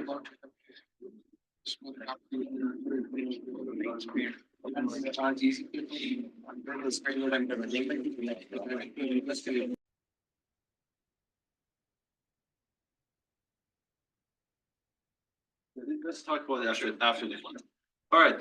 So the next thing that we're going to go over is like a way to help your model from becoming too complex or concept of overfitting is going to be dropout. So the idea of dropout is that it's a regularization technique that what we do, we basically, as the term dropout, we drop certain basically nodes, right? So every time, like when you train a neural network, you have this epoch, iterative basically learning, right? At every epoch, what we are saying is that we randomly drop certain nodes. So at this epoch, we drop this one. Next epoch, we drop different nodes. So by doing something like that, your model learns at every iteration, it technically has a different model, right? Because there are different nodes falling and stuff like that, right? Some nodes set to 0. So your model basically, when you keep doing that, your model becomes less basically sensitive. Like it's like it has more generalization because your model is not one. It technically is, let's say, n model, n different models, right? You can think about if you have this neural network, and if any of these nodes could be either on or off, technically, right? How many neural network? Let's say you have n nodes. How many neural network you could create? You have a neural network with n nodes. Every node, it could be either on or off. Two bar n, right? And we call those neural network thin neural network. Thin neural networks. Okay. So from one neural network, consider on and off bytes, you can basically create 2-bar N neural networks, right? So that's the idea of basically the dropout. So it's like during the training, you basically, technically what we do, in reality, you could have 2-bar N thin network. During the training, if you do, let's say if I do 100 epochs, that means I'm actually out of that 2-bar N, I only use 100 samples from there. So during the training, we technically sample from all possible thin network that I could have, and I use those. And then basically what you do during the testing, you average those basically. So you have, let's say I have 100 thin network, I basically average those 100 together, and I have a final model. So the idea will be that every, basically, if you think about like the output of a model, right? A, okay? So the output of the model basically has a chance to be either off or be on. Okay, the output of a node, because that node was off technically. So we have this R, which is a vector depending on the dimension that you are in that layer, and it's one-hot encoding, right? One of them is 1, the rest are 0, for example. And this is for 1. Actually, sorry, if we look at the vector form, basically this could be series of them could be 1, series of them be 0, if you multiply them by A. If you're looking at it from one node dimension, this is either 0 or 1. From the perspective of all nodes in one layer, it's a vector of 0, 1, okay? So you basically multiply that by the output. That becomes the new version of the output. So some of those has been set to 0 because they multiplied by 0. And you can basically keep passing that forward. So again, at every layer, all you do is that you randomly drop some of the nodes. Okay, so we are saying that R is coming from a Bernoulli. So Bernoulli is like flipping a coin, right? So this will become the standard network, and this has become the after applying the dropout. Right, so certain nodes basically will go to 0. Okay, they don't work. Now, we can basically do a test. So if I have a neural network without dropout, okay, the neural network that didn't have a dropout during the training, I could apply dropout as a test after the training, right? How? You can simulate that. What if this node was dropped? So how you do that? So think about I have these nodes, these 2 nodes, and I train the model without dropping anything. After I have a model, trained model, what I will do during the inference, I will basically say is that this node, let's say I trained for 100 epochs, and I say that out of 100 epoch, considering the Bernoulli distribution, right? What's the chance of, like, what percentage of time this will go to 0? What percentage of time this might have basically go to 0, right? It's 50, for example. Again, depending on also like what's the if it's a bias or not unbiased or not, right? So what you could do is that you multiply this node by that probability. Whatever is the weights of this node by that probability. So after training, you can basically mimic the same scenario by you pick a model and you see that I trained it for 100 epochs. This is going to be for every node. You find a probability, you multiply the weights by that probability. Now you have a simulated thin network, a network with dropout, basically. Okay, does that make sense? Every node, you're randomly doing on and off, basically, using a Bernoulli distribution. Question on that? Yes. Here it is written during test, we approximate the effect of averaging the prediction of all these thin networks. But during test, don't we turn off the dropouts? So that's the same thing. So during the test, now during the training, I have network without dropout here, right? During the test, I average, basically I say that multiplying the weight by that average probability is the same as averaging, right? So you're saying that the weight is 5, I multiply 5 by 40%. And that 40% is on average over 100 iteration, what percentage of time this node was on or off. So that becomes the averaging of the weights of that node. Actually, no. Why not? It, I think so. It's done because the number of time the nodes is deactivated, we have to take for that factor and shift the output with respect to when all the nodes are working. The number of time a node being activated becomes, which is like, let's say you mu. Let's just say my flipping is 0.6% of the times my node was active and 0.4 times my node was not inactive.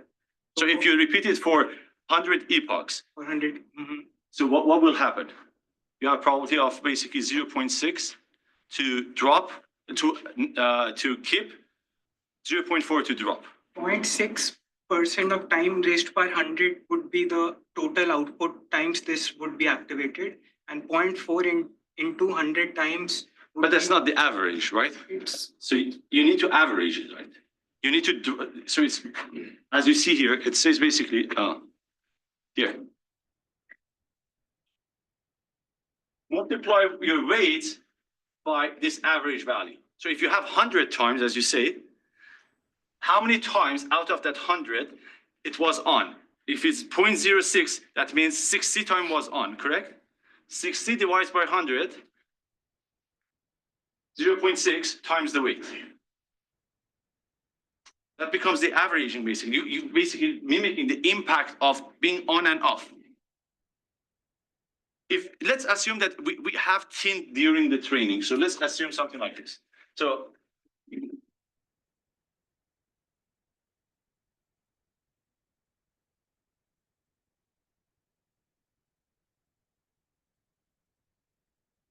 you have this network. That's the two networks. You have 3 nodes, 5. Okay. So during one iteration, this was off and this was off. During next iteration, this is on, this is off, and so on during the training. Every iteration, you get one version of this. But we're saying that at the end, you basically, if you put all of this on top of each other, right, that becomes your total model, right? So when you put this on top of each other, the weights, every one of those basically has a certain weight, right? So that weight still need to be averaged with respect to how many times it was on for that node. Right? So that basically what it basically tells you here. Out of 100 epochs, maybe X time it was used in the training. So weight basically, the overall weight becomes weighted by how many, what percentage of time it was on. I'm essentially saying that let's say there's a 40% chance of a node being on, then at the end, like the overall only 40% of the effect of the weight is applied as compared to when it was would have if 40%, yeah, 40% chance you had to be on, then at the end you basically the use that you have is 40% of the time this weight was on. So it's like average weight at 40%. Okay. Multiplied by that, right? So let's do one scenario. Let's use this on a linear regression. Okay. So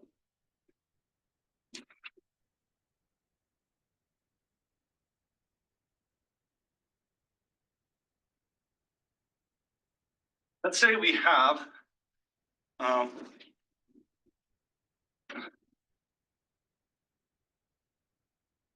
this linear regression.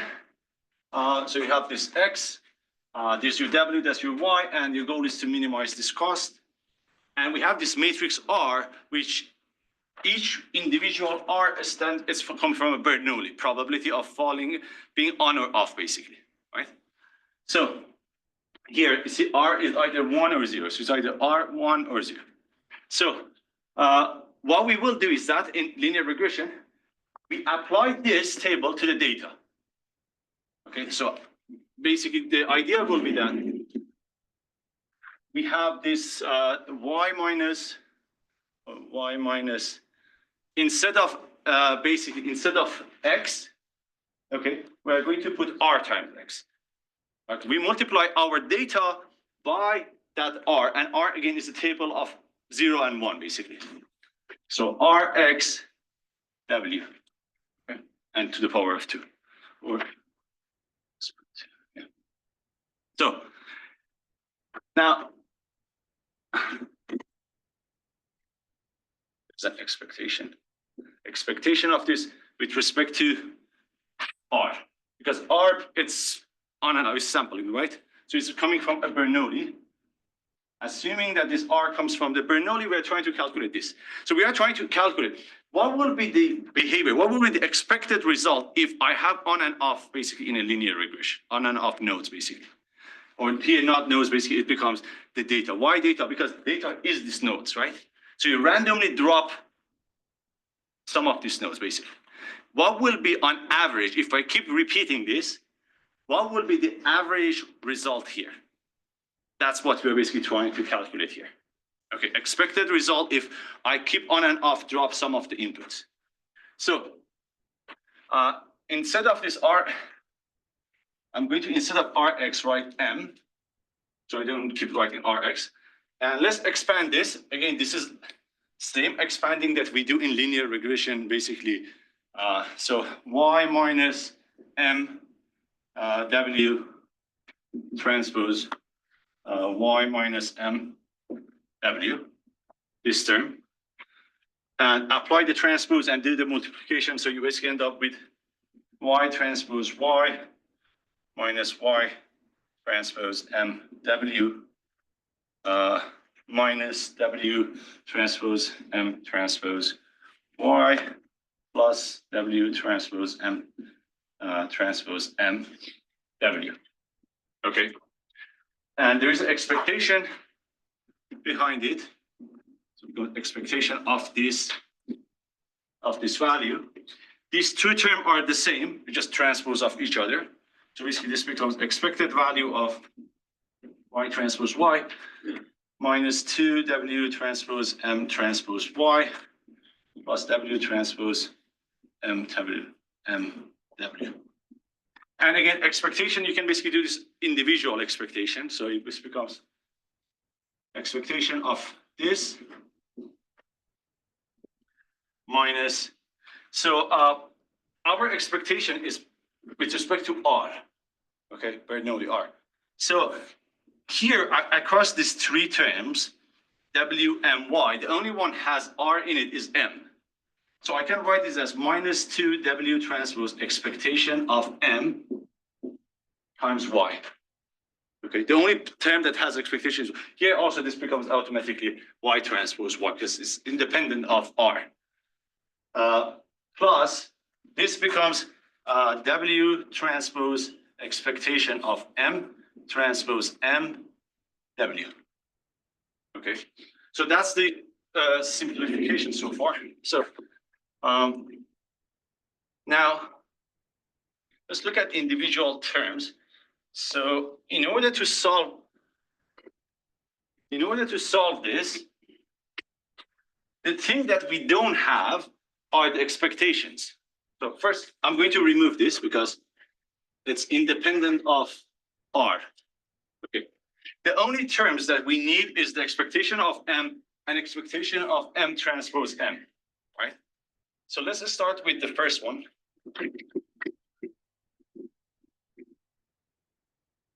Expectation of M. So X is your data, is M by D matrix. R is your data is also M by D, right? Here we're doing a basically element-wise multiplication. So still you have an M by D matrix here. Some of them are on, some of them are off, basically. So expectation of that, you can write it as expectation of individual value in this matrix. Correct? Expectation of this becomes expectation of individual value. What is the expectation of individual value? Mij, right? What's the expectation of Bernoulli here? If you have the probability of P. Huh? P. So we say that the chance of basically going is P, right? So this basically is P times X Ij. That's this expectation, correct? So that's expectation for this term. Oh, with respect to full M, this is the individual. So expectation of M is technically Px. Okay, so that's expectation for the first unknown. Then you have the second one, which is W transpose expectation of M transpose M W. Okay. So M transpose M. So let's look at M. So again, M is an M by D matrix. You are basically multiplying it by transpose by another M by D. So after transpose, this is actually D by M, right? So you are basically calculating the expectation of this, correct? So what's the, if you do this multiplication, the dimension that you get is going to be D by D, right? So the output, whatever you get, is D by D, right? But let's look at the, so let's pick one. Let's pick this row. This is the second row. And multiply it by this. That will produce this element, right? So that element is M, if we call that M, is going to be M2, 1, okay? So that comes from multiplication of this by that, like as a dot product, right?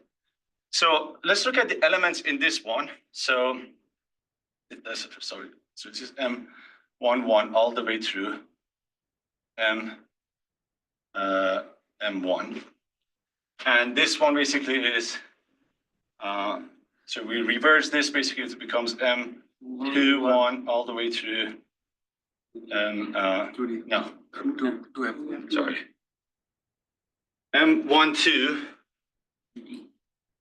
M2. Because it's this column, the second column goes like that, right? So if you carry on this, so you have basically,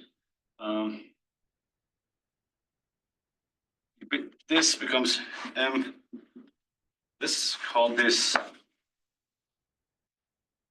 M2, 1, okay? That matrix. So this becomes M1, 2, M1, 1 plus M2, 2, M2, 1 plus M2, M1. Okay, that becomes that summation. So,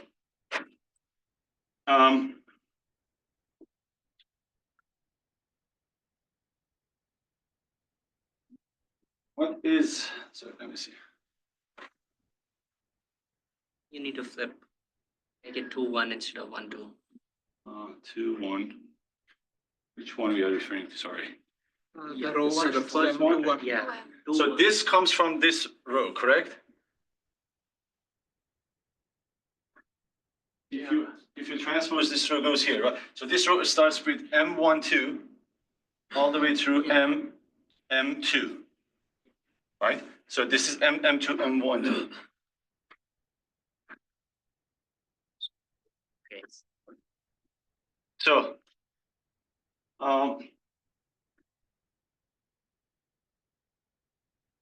so what, let's see, what do we have here in common? We have what's changing?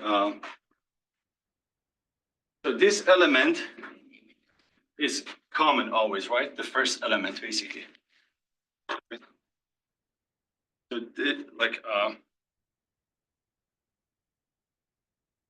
so this could be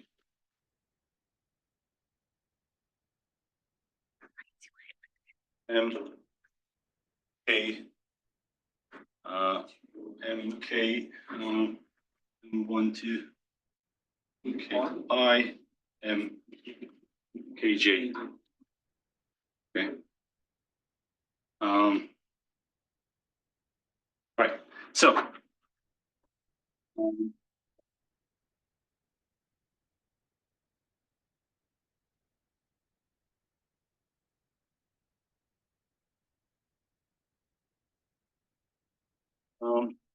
now we have an I and we have a J. Okay. So also this, we know M is Rx, right? I remember I introduced M. I said rather than writing Rx, I'm just going to leave M. So if I put Rx here, this is basically Rx, Ki, Ki, Rx, Ki, correct? So Kj.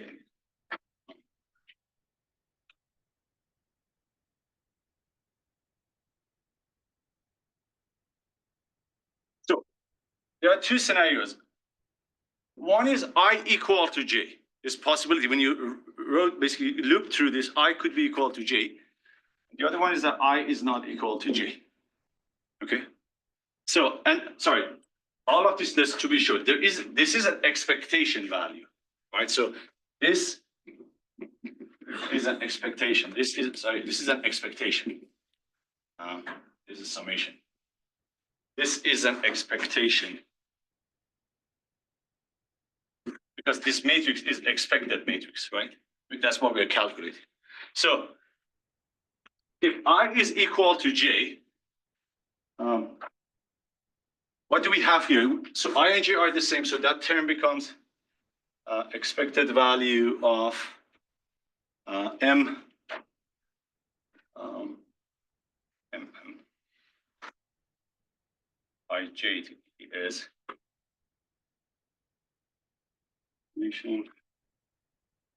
or AI RKI square X KI square. Okay, if I is equal to J. And if I is not equal to J, this is basically the same thing that we have over there, which is RXI, RKI, XKI, RKJ, XKJ. Okay. Now, and sorry, there's keep forgetting writing that the expected value. So think about this one. So expectation. So this multiplication. What was the expected value for Rx? What's the expected value of R? P, right? So here basically you have P times X2, right?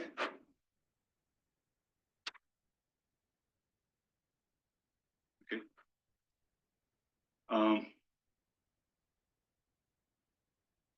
Now here, we have technically expected value of R2, X2.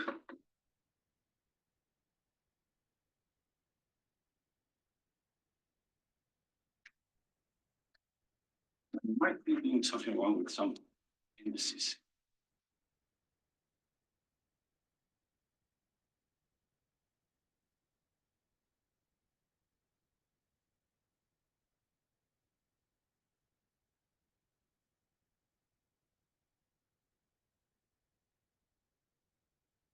So if you think about with this one, if you think about concept of so for now, so when we do expected value, technically, expected value is on R, not X, right? Because X is the data, right? So this technically is expected value of R2, X2, right? Even here, it was the same. That's why we did P times. So you remember the definition of variance? So variance of R is equal to expected value of R2 minus expected value of R2. Okay, so expected value of R2 is this term, right?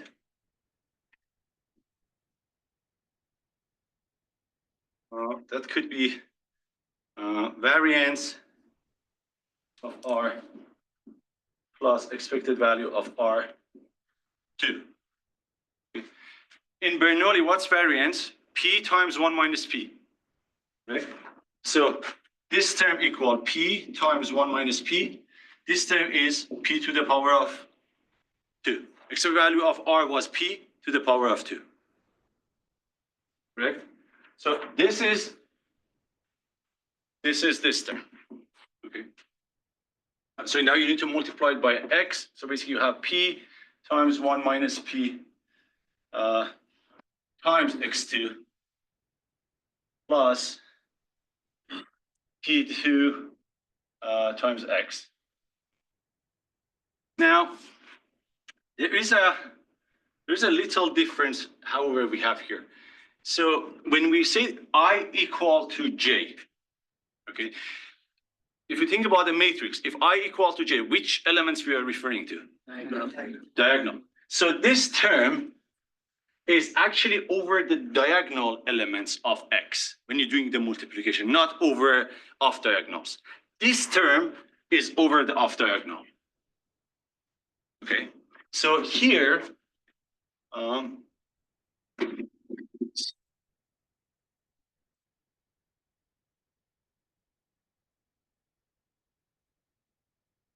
sorry, my slide is like push away these boards. I wish it's a clean whiteboard under it.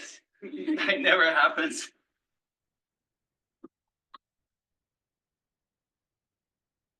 Okay, so technically this term is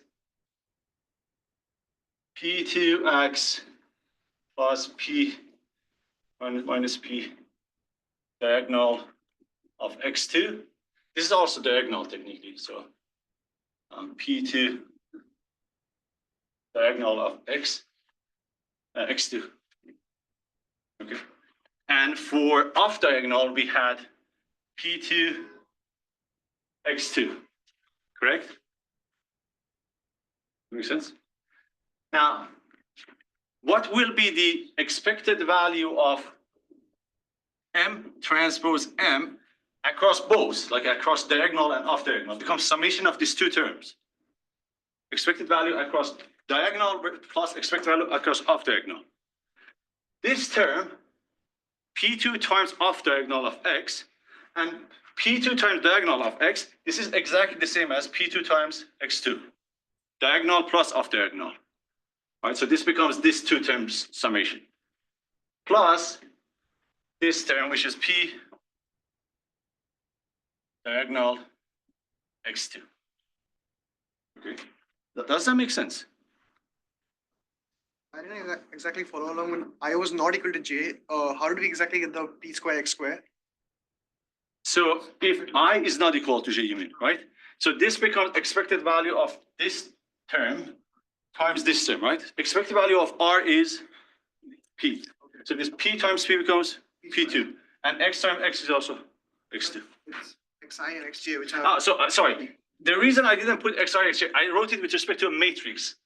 This was with respect to individual. Okay. So if you write it with respect to individual, sorry, good point. So this is xij, xij, but with respect to full matrix becomes just x. All right, sorry. So now let's take this back to what was the other equation?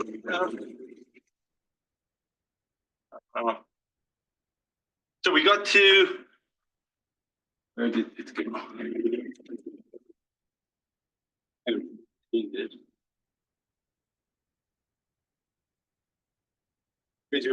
So remember, this was for the second term that we have. So we had we had y transpose y. If I'm not wrong, we had y transpose y. So J was equal y transpose y. Then we had -2 minus. So what I'm going to first write what we had. So we had -2 W transpose M transpose Y plus W transpose M transpose M W. And sorry, these are all expected value, expected value, and expected value. And then while we say that this term only the expectation is over M, and we saw that this was equal to Px, so this becomes 2 minus 2 W transpose Px Y. I just replaced expected value of M with Px. This term is Y transpose Y. And this term, basically, this is what we reached out. So it becomes W transpose times this term, P2 X2 plus P1 minus P diagonal of X2 times W. Okay.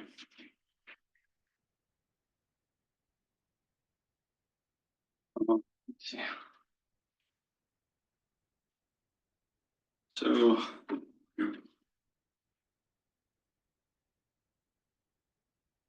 we can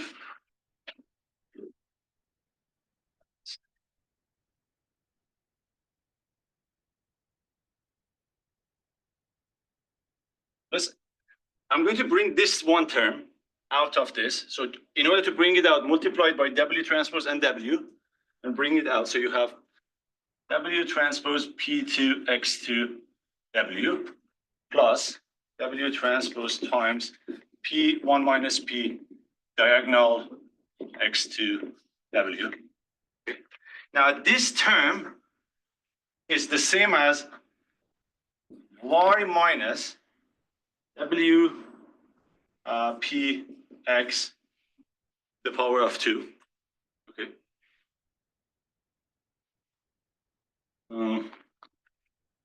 Plus that off diagonal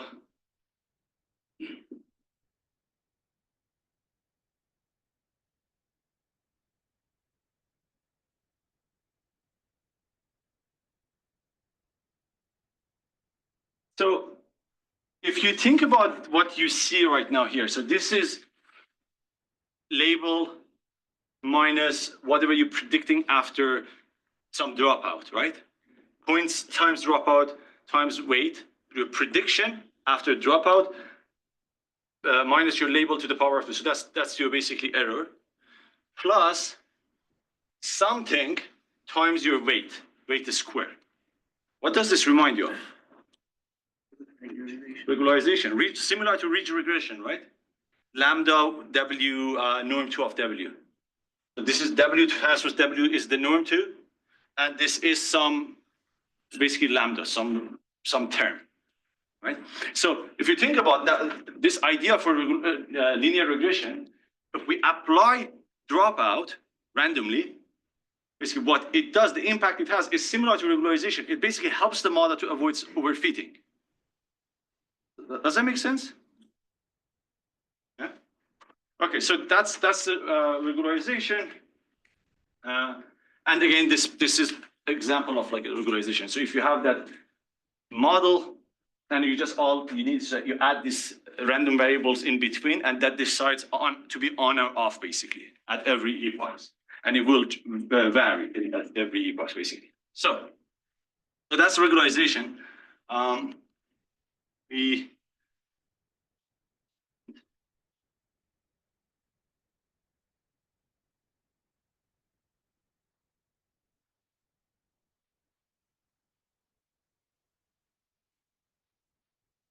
We're going to now go, any question on this topic? So this was the idea of everything that we have, regularization, batch normalization, and we also went on dropout to help your model basically to avoid overfitting or make your model less complex basically. Okay. Now we're going to start with the convolutional neural networks.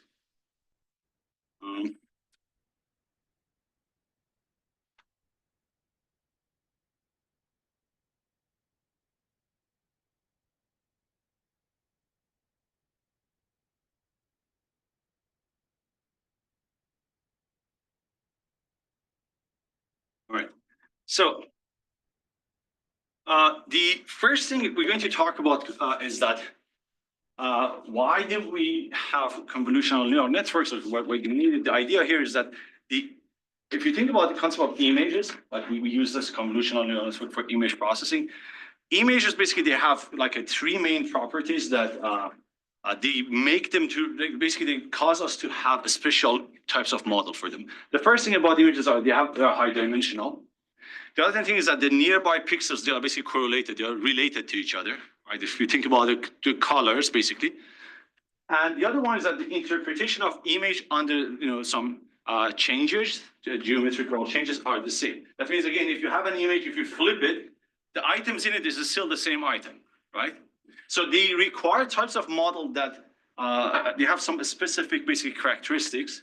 Now, the idea here is that we start with the convolutional models, but the convolutional neural network or convolutional layers, let's start first with that.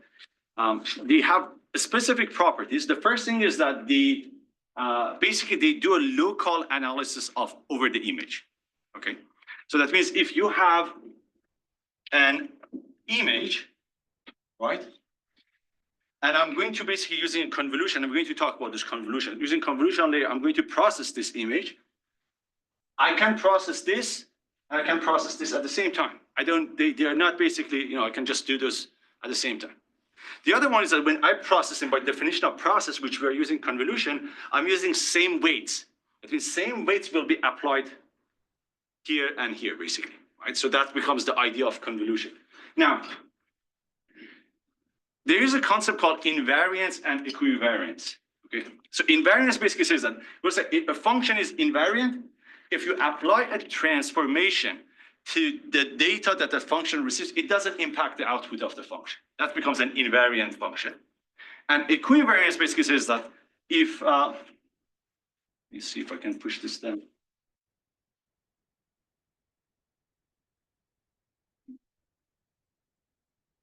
Equivariance basically says that if you apply some transformation, like a f of g of x, it will be the same of g of f of x, basically. So that's become equivariance, right? Now, if you think about this image, what does it mean? In this image, we have shifted by certain pixels to the left. That's why you see you have more mountains here. That still is the same thing, right? For the downstream task that you are doing. Or here, basically, now you push it a bit more down. You have more image of the basically ceiling.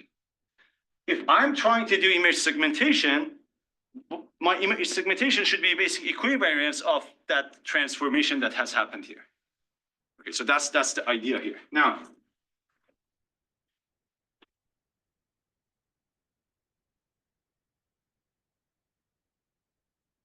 so now we are saying that the convolutional neural network it's types of model that uses certain an operation that's called convolutional operation. Okay? And let's do some before we go over the slide. Let's go over the concept of convolution first. So overall, if you think about the convolution operation, it's being used in basically like signal processing and image processing.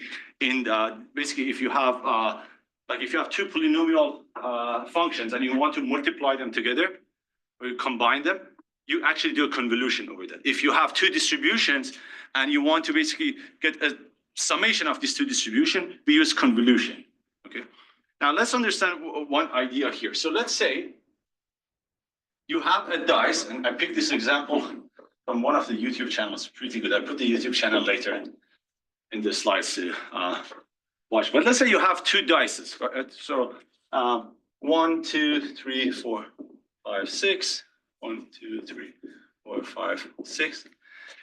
And you have two dices, so dice 1, dice 2, and your goal is that to basically, if I keep throwing these dices and calculate, look at the outcome, what will be the distribution of the output? Okay, like what will be the result that I will get? So in order to calculate something like this, one example could be you just could create a table of all possible combination. 1, 1, 1, 2 is just like, right? It becomes 6 by 6 table. The second idea here is that what I could do is read this. I use a process, the convolution process. 1, 2, 3, 4, 5, 6. So convolution process says that in order to calculate that value, you're basically going to convolve the second one over the first one. And the convolution process starts always by concept of flipping. Okay, so you're going to first flip the what you have here, okay, the values that you have. So it's going to be 6, 5, 4, 3, 2, 1.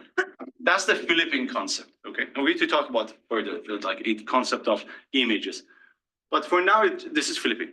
Then you're going to stride this over here, okay? As you stride,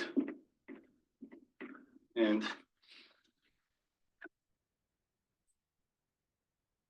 as you stride, you're going to basically write the basically the summation and the number of time it happens. So when you stride this, the first time 1 and 1, they will match, right? How many times you see 1 and 1? Once. So if this on here, if this is frequency, and this, let's say this repeats 1 time, 1, the value in it, the summation is 2. Okay? Then the next time when you slide, now you technically you end up with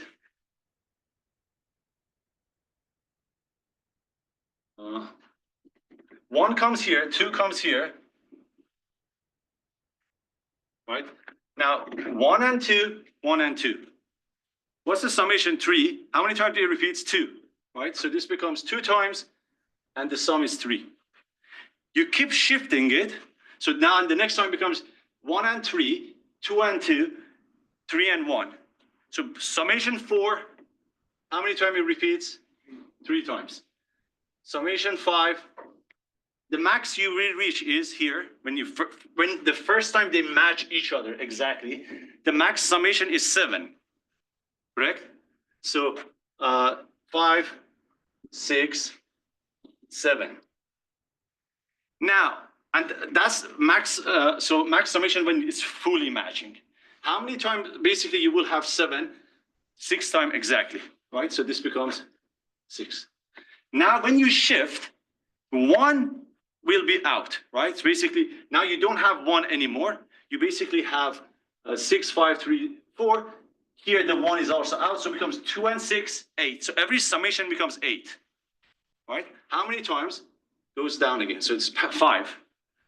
Then goes 9, 10, 11, 12, right? That becomes the distribution of the output, summation of 2 dices, basically. So this process of flipping and sliding, that's convolution, basically. It's pretty popular in statistics, like probabilities. It's pretty popular. So even here, if you could make this more complicated, you could say that, what if the chance of individual is actually not identical? What if this is the chance of this 0.17, 0.2, and so on? Like the chance are different. Then in that case, when you do it, you still do the same thing, but the probability of acquiring becomes multiplication of the probabilities. So that means for the first, so this is 0.17, this is 0.2. I'm not going to write for all of those. Here, let's say 1 is 0.3 and 2 is 0.1, okay? First time when you do 1 and 1, what's the probability? 0.3 times 0.17. So the probability becomes 0.3 times 0.17. That's the probability of getting 1 in the new distribution, right? Then you go to this one, this match. 3, summation becomes 3. What's the probability of that? This times that plus this times that. All right, so it becomes, for the next one becomes 0.2 times 0.3 plus 0.17 times 0.1, and so on. So if you have a different probability of event, then it still applies. This is a discrete scenario, basically. Okay. So in the idea of convolution, if you want to mathematically present this operation, so this, if this is like f of x, and this is g of x, right? Basically what we are doing, we are multiplying f of x by g of x minus, actually let's call this g of y minus x. Y minus x, that stands for that flipping concept. The way that you want to think about it is that if you think about an array, when you do array minus, so it goes to a negative dimension. A negative dimension, basically, it goes to the other side, right? So you count to reverse, basically. So that's what will happen over those arrays. So this operation in a discrete summation of this is what you see here. This is called convolution. You basically, this stands for flipping, and you slide it, right? Now,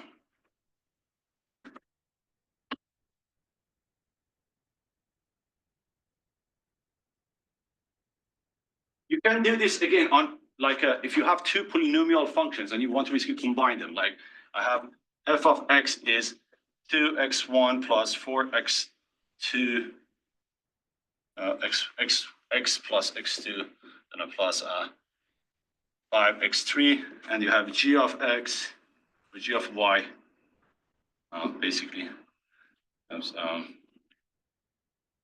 3x plus x2 plus 6x3, right?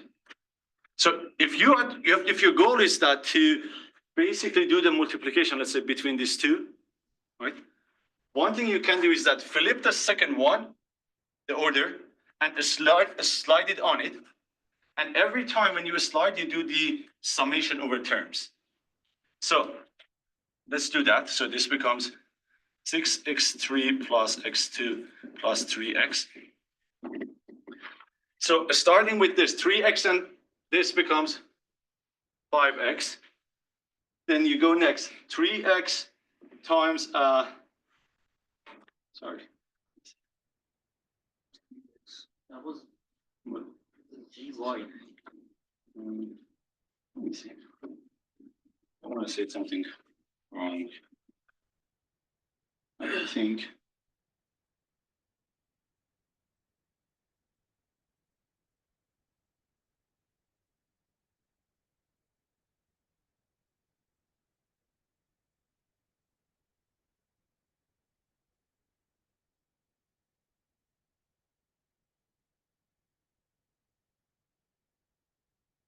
Right. So I was doing like this should be multiplied. So 6x. 3x times 2x, 6x2.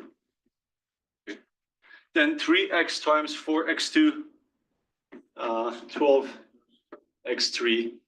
x2 times 2x, 2x3 plus, then you go to 1 after 3x times 5x becomes 15x4 plus 4x4 plus 12x4. Okay, so the total we get, we have 6x2 plus, we have 14x3 plus, we have 2731x4. All right, so that becomes the basically multiplication of these two functions. And you just do that using convolution, okay? And so this was for discrete, this is just polynomial, two polynomial function. You can do the same thing for continuous, bring two Gaussian and basically a slide. The difference between when this goes to continuous is that in discrete, you do summation. In discrete is integration, right? So integration becomes area under that curve that when they mapped on top of each other. We're going to see some videos on that. So for continuous, we show this way, basically. Okay. Here, W in the concept of convolutional model, W is your weight or the kernel function that you have. And X is the input, the image, basically, that you have.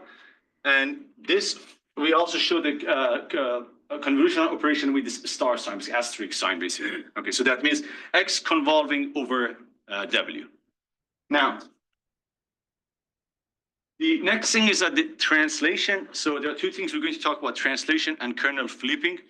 So translation of an image is that if you shift the image pixel by certain values, so and this becomes the translation, right? So the convolution is still the same, but I shifted the image. So that becomes translation, right? One thing we want to say is that the convolution operation is equivariant to translation. That means if you shift the values, like the image that you saw, if you shift the pixels, the convolution is still the same thing. So you can basically see that in this example. So that's translation, if you shift the pixels from here to here. If I move the pixel here to here, it still should be same dog, it's like same image, right? So translation of convolution, this is the convolution. We translated the image, shifted the pixel. This becomes the equation, basically. Or you do convolution of translation, that basically you apply the translation inside the convolution. That again becomes the same thing, the equation. So these two are the same. Doesn't matter when you apply the translation, before the basically convolution, after the convolution, right? So the translation of convolution is going to be the same. So now, the other one is going to be kernel flipping.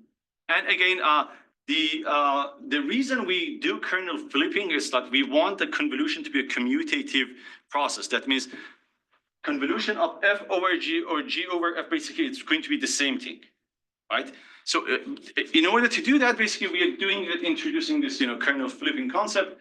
And the kernel flipping basically says that a flipped version of the kernel comes from this equation, okay? And that equation, all it says that if you pick any, let's say we have a kernel that is 3 by 3, okay? So m equal 3, n equal 3. So m and n are the dimension of your kernel, okay?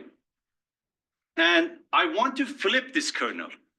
And my goal is that to see where this index, this is right now 1 and 1, let's say. Let's start from 1, not 0. So let's say that's the index 1 and 1.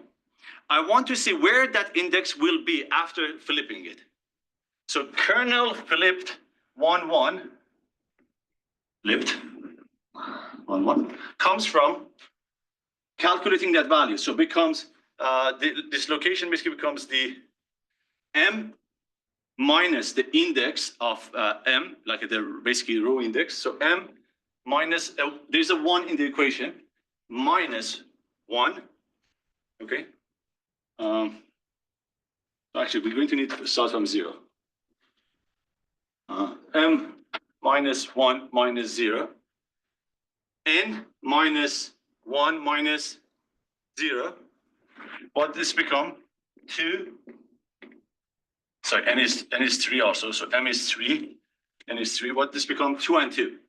So this location 0 and 0 will go to where? Goes to 2 and 2. So where is 2 and 2? That's 2 and 2. So that's flipping basically, right? So that's all this equation tells you. M is the rows, n is the number of columns the kernel has. For every location on the kernel, the weight, you just flip it this way. Okay. So this basically, as example of this flipping again, all you need to do, flip vertically, so the center remains the same, flip vertically, then flip horizontally, same thing. And that basically becomes this. So first flip vertically, the center rows remain the same, then you flip over the horizon, basically, horizontally. So that becomes kernel flipping.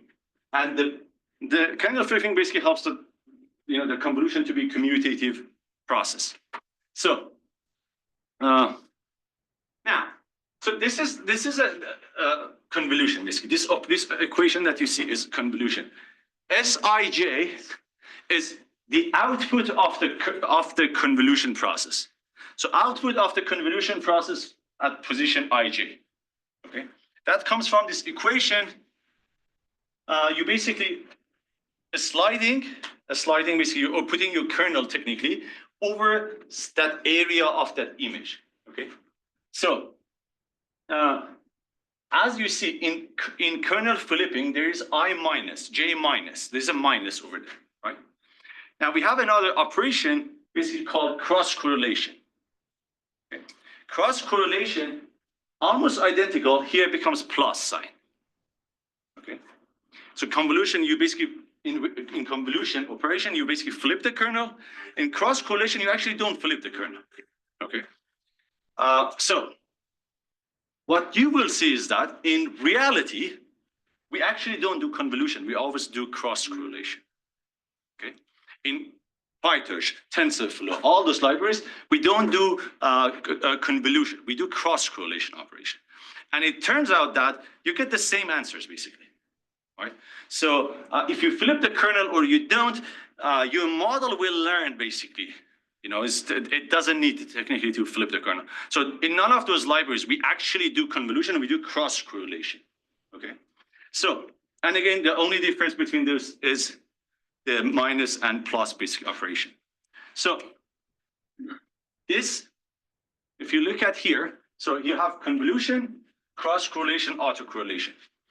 Convolution, you have two basically signals, the blue and red. In the first one, which is convolution, if we want to do convolution using G, F convolution with G, so you first flip G. So if you see here, G is flipped, now it's reversed. Then you slide G over F. At first, this line, this red line, the flat line on G will match the flat line at the beginning of F. After a certain time, this area, this start touching this, and it goes. And because this is continuous, it becomes area under. You use that area under to find this. So let's see how does that happen. So this comes back to the continuous case that I said. So if I have what do we have? A square, this, and I have the flipped version of this, which is, wait, where is this way? This way.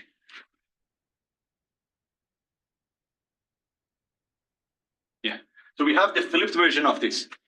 So if I slide this on this one, okay, at first, this region will be lying on this region, right, at the first when you're sliding it. So the output that you see is going to be flat at first. Then the first time that you have a non-flat surface is when this start to basically covering here. Okay, actually, let's see. This start covering here. Okay, so this basically, this region will start to be here. Right, let's keep going. So there's nothing, then it comes here, then you have this touch, right?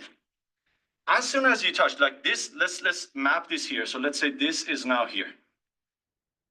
Okay. So at this point, this region, this area under, okay, it's where basically, you know, this conversion, this shared area.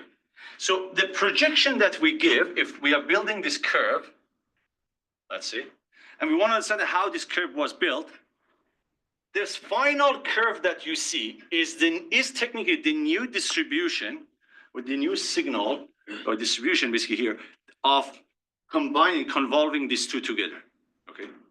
So the height that you see, like for example, this, let's say this one, is actually this. Right? So here it's wider. When you go here, it becomes taller. So basically the same area of the curve that you have here is this going to be the same area of the curve you have here.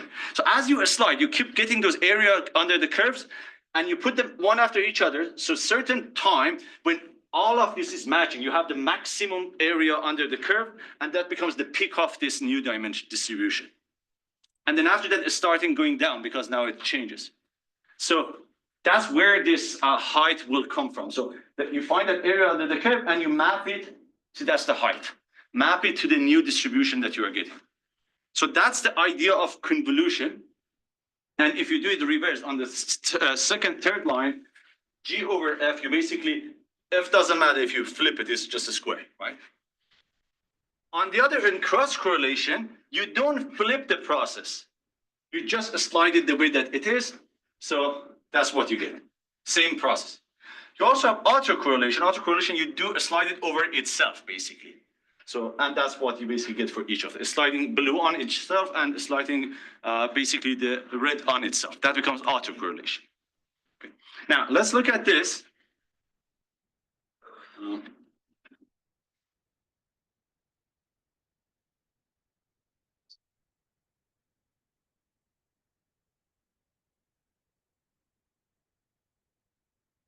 So you see, as you go over, you see the area under the curve starting becomes the height of that new line distribution that you are getting. That becomes the, the maximum, then it's flat. Basically, it's for a certain period, the area under the curve is the same until you get to the end and it's starting to going down.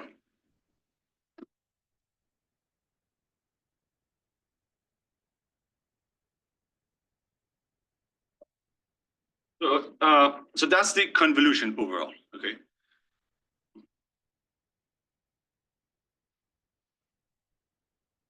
Now, again, this is just comes back to the same thing that I was saying, that in reality, in convolution, you need to flip the kernel, but none of these libraries, basically, they're flipping the kernels. In reality, we don't do flipping the kernel. We do autocorrelation, okay? And it turns out that, it gives you the same answer, basically. The model basically will be able to figure that even if you don't flip the kernel. Now, so that was the convolution, and that was the idea of like a built. Basically, I have this filter, I flip it, and I slide it over.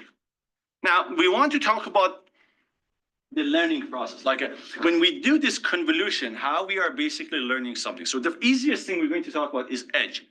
So when you slide the kernel over the image, and one easy thing is that, let's say I want to learn edges. Like I have this one kernel, and it wants to learn basically edge, okay? And so if you have this image here, like you have one pixel is 0 and one pixel is 1, on and off basically, and you want to be able to detect edges basically, you can do this like for edge detection, like in this scenario, like a basic form, pixel x minus 1, and like a modular. If the value is 0, is not an edge. If it's -1, it's an edge. If it's not, if basically again 0 not edge, right? So you do that 0 1 0 1, right? If it's either edge or not. So you can go one level further. Let's say I want to do edge detection with some intensity. So you then extend the basically equation x minus 1 plus 2 times pixel x minus x plus 1, right? And you can present this in a kernel form, in a matrix form, basically, those values that you see, those the coefficients. So you basically slide that, and you get something like this, for example,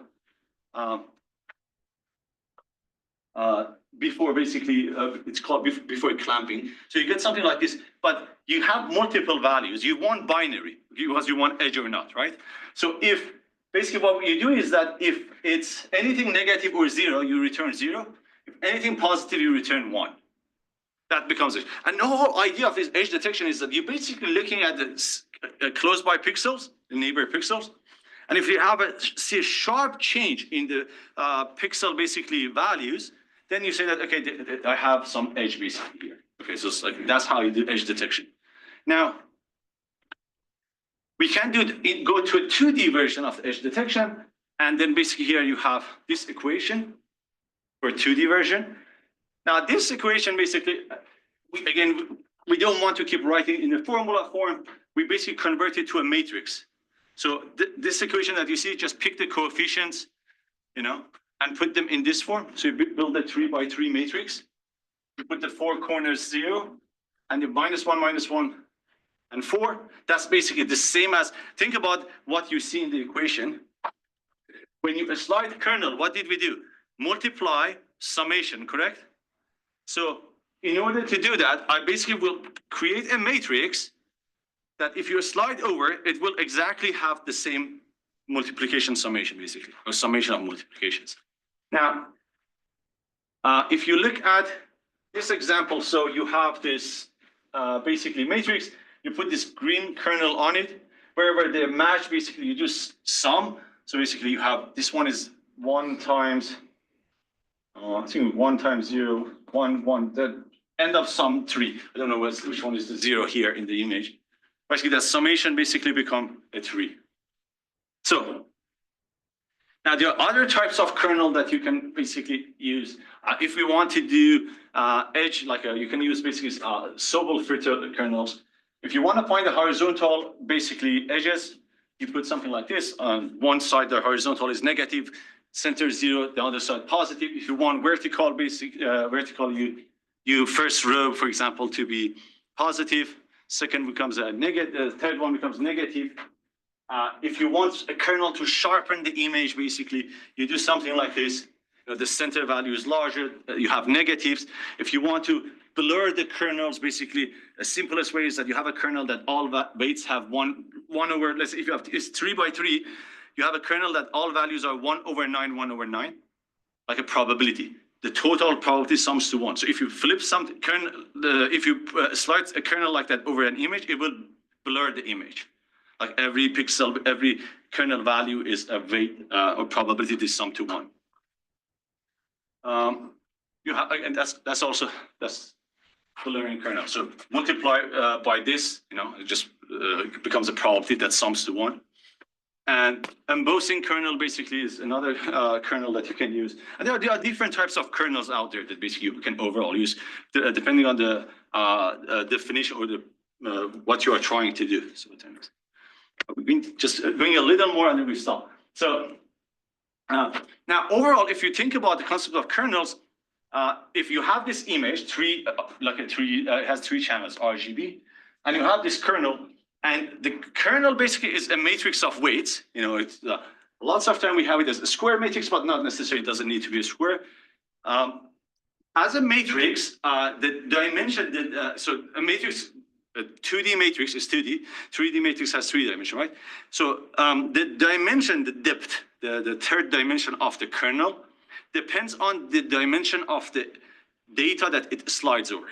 So if your image has 3 channels, your kernel matrix should have 3 channels, you see? Same depth, okay? Because you want to be sure you can cover every channel from the data that you're sliding over. So basically, this is a part of this image. You bring the same dimension kernel, you do multiplication, and it gives you that one small value. So if you do it across all the image, sliding it, you basically produce this, right? So what will happen here is that basically the goal overall is that we keep sliding these kernels like you're doing convolution. And by doing convolution, we are learning at each layer, we are learning something specific. Our kernels will learn something specific about the image. The overall goal is that as we, not necessarily for all models, but the overall goal is that to somehow increase the depth of the data as you transform, because increasing the depth means that having more and more kernels, that you are learning more and more concepts, and reduce the actual spatial dimension of the image. So basically, from an image, you go maybe to a really long, final output. I'm going to go over that to see. But kernels, the thing about kernels is that they share the weights. So inside one layer for one kernel, all the weights is shared. That when you cross it over the image, you basically share the same weights, okay? So that computational efficiency. This is an example of convolution over the 1D example. So you have the original data and you change the dimension, you see, by applying basically convolution till you get the last layer, which is like a fully connected neural network, and then you make whatever downstream task you have, classification, regression, or I don't know, generation, depending on what you are doing here. And this is basically these are the ideas of basically applying a kernels over an image in 1D signal. So you have a kernel that has 3 weights. You slide it over the data and basically you calculate the output. So here,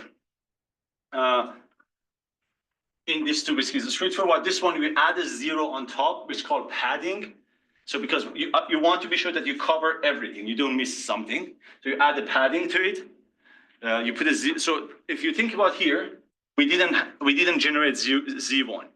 We slide down. So here, if you want to generate Z1, basically, because you want to be exact same dimension. So here, your dimension of the output is not the same dimension of your input. You see that one is missing. In order to have exact dimension, you add the padding, you extend your image, around surrounding of the image with some padding value. So you can basically slide fully, you can generate full output. In this example, you actually reduce the dimension of the output, and that is called valid convolution. So the last one, you see valid convolution. It becomes the last one. So basically you reduce the dimension of the data as you convolve it over. So it all depends on what you try to do. Normally you try to reduce the dimension because it otherwise becomes costly. So your goal is that to somehow reduce the spatial dimension. So, and then these are types of padding that you can do. Padding means the values that you add, zero padding, I don't know, like a circular padding, reflection padding. It's like you can basically add, value around your around your image. So the last thing is basically, let me see. Yeah, we have 3 slides to go and then we will stop. So, the next thing we're going to talk about is like a stride, concept of a stride, kernel size, and dilation. So a stride, the idea is that when you move this slide, or it's like this image or this kernel over this data that you have, how do you slide it? You slide it 1 at a time, 2 at a time, 3 at a time, like a jumping. So that's a stride definition. You choose that parameter. Kernel size becomes the size of your kernel, and there's a dilation. Dilation is that you basically could increase some gap between your weights. Example of dilation is the last image. So you add a space between weights. It's a dilation of 2. That means you do every other, basically. It's kind of like that's the idea of dilation, okay? So as you see here, if a stride is 2, you do every other when you shift. If the here a stride is 2, dilation 1, that means that there's no gap between this you. Sorry, 3, 2, 1. This is the same thing. And 5, 1, 1. This becomes larger. And here basically you do dilation to a stride 1. Basically you do every other one. It's when you move. You still go over all of those, but the dilation, what it does, it allows your model or your filter to matches farther away pixels to each other. If dilation is 1, you only see the pixels within that square. If dilation is 2, you do is a larger basically neighborhood that you're looking at. That's what it does, dilation. So overall, if you want to look at the convolution versus fully connected layer, you can look at it as something like a masked version of fully connected model. So if this is fully connected, this is convolution. Technically, this is something that you have masked, right? So it's kind of that, or this one also. It's you can look at it as a fully connected, because at the end, what we do a weighted sum, right? But what we do a local value versus global, like we do one slide at a time. So you can look at it again as like a fully connected with mask, or like a certain view of fully connected. So the last thing is channel. And channel, basically, the idea is that now when you do multiple, basically, of these kernels on top of each other, you create channels, you create depth, basically. So here on image A, we have, we apply this tree, basically, filter, and it only produced the first row, okay, H1 through H6. When you do that, then you apply W4, 5, 6 on the same thing, you produce H7 through H12. Second, basically, channel. And then you combine those together and you produce this, for example. That becomes the idea of channel. When you have, for example, multiple stacks on top of each other, you increase the depth of the contents that you're learning. So as you go over the image, you're increasing the depth. You stop on this image to just see what I'm trying to talk. So if you have an image, the goal is that as you do convolution, you're increasing the depth, you're decreasing the spatial dimension, making it smaller and smaller, but wider and wider from with more depth, until you get to the part that you have this long, basically, or representation, or like a activation map of the image. And then what we will do here is that we need to flatten this, pass it to a fully connected model to do the downstream task that we have, if it's regression or classification. So up to this point, you're basically doing convolution and everything. You learn all those features, edges, colors, and stuff like that. When you learned all of this, because convolution is actually a really good technique for feature learning. When you learn all of those, then you flatten those, you pass it to a simple, fully connected model, and you do your final classification or regression test that you have. Any questions on this? Yes, where are the weights here? Like I mean, what we are adjusting in each hidden layer. So these are the weights, right? So so in a convolution layer, the weights are the weights of the kernel. So let's say you define a convolution layer, TensorFlow, PyTorch, and all you basically tell to TensorFlow, PyTorch, if you don't set the learning weight, the kernel weights, you basically say that I want my kernel to be, let's say, 3 by 3, right? If you don't specify how you want first randomly initialize it, I think it does a random, like a uniform initialization. So it gives you random weights, right? And then as you iterate, and we will see that in the next class, in the back propagation, your goal is that to update this weight, so you assess sort of back propagation to improve your model. But that becomes the weight. So in convolution layer, you have this weight plus a bias term if you have, basically. Those are the weights that you learn. Yes. So we show that layer building, how is it getting thicker? Like how is the width increasing from the previous slide? Yeah, this one. This one. Yeah, how does it work? So you have one kernel. This is the one kernel. Yeah. You applied it to this row. And That's the input. that's the input. And this is what it will produce, H1 to H6. You don't see this one. Then you have another kernel that has a different weight. You apply to the same, you get this one. Oh, So now you have two activation map generated by the kernel. so we start with some kernel and that kernel keeps changing. So think about the image. So if you have a look at the image has 3 channels, RGB. So when you start with the kernel, let's say I have only one kernel. My kernel will be 3, I have it as a 3 by 3 times 3. Because RGB, right? So like it technically it's 3 matrices on top of each other. So when you convolve this over the image, the first 3 by 3 is this, for example. The second 3 by 3 is this one, and there's a third one. Now I get 3 output, 3 of this. Okay? Yeah. But you don't want 3. You convert those 3 into 1. Okay, from each kernel, you get 1 activation map. How do you do that? So that's what we do. We do a weighted sum. Yeah. We get 1 output. Then, once again, then the goal of the convolution layer is that you don't have 1 kernel. You technically have k of this. Okay, so your image at first has 3 channels RGB. If I use 1 kernel from 3 channel, my final output has 1 channel. But if I have k at the end from 3 by 3 image, I end up with some activation map with k dimension. So you keep adding kernels to increase the depth. Each kernel technically gives you 1 activation map. So that's basically how you saw here, we keep increasing. You end up with way more kernel as you go. Kernel depth. The number of kernels is your hyperparameter you decide. Sorry. You answer my question. All right. Yeah, so because your kernels are already like for an image which is like 2D, your kernels are also 2D.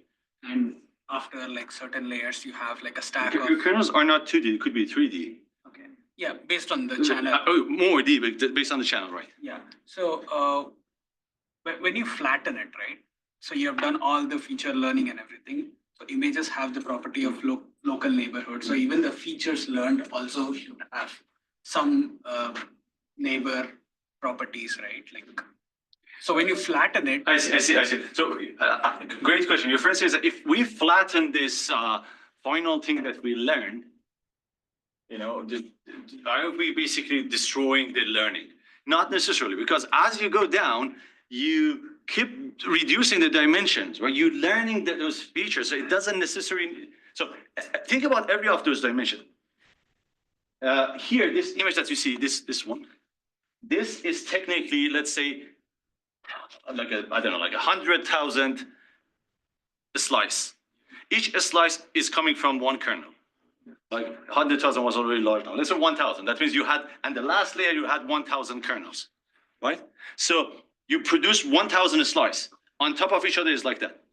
Every kernel is learning something different. If I extend them on top of each other, it's not going to ruin anything. They are basically, every kernel just independent work. They have their own set of way, they do their own set of works, they learn different things. right?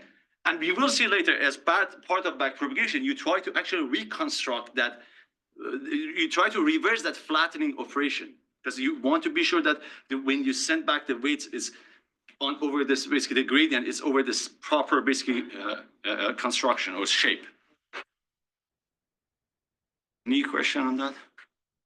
So where does the prior edge detection matrices and everything we have till now, the theoretical foundation comes into play here? Because everywhere the kernel, the weights, we are learning from the error that is produced, right? So think about this. So you basically have, so the convolutional model are pretty strong, right? So you basically let this model says that I have random weights, you learn.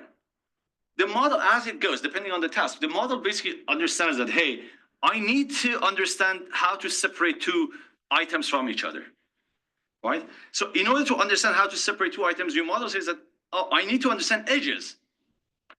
So it automatically puts certain of the weights toward edge detection. So you learn those, you know, it's like a, you can enforce it also, you know, you can set the kernel weights as part of your basically operation, but you can also let the model learn. As the model goes, you basically, you will see that your model has learned those values.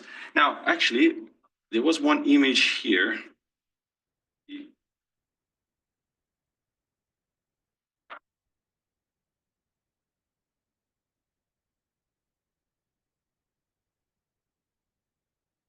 But 1 second.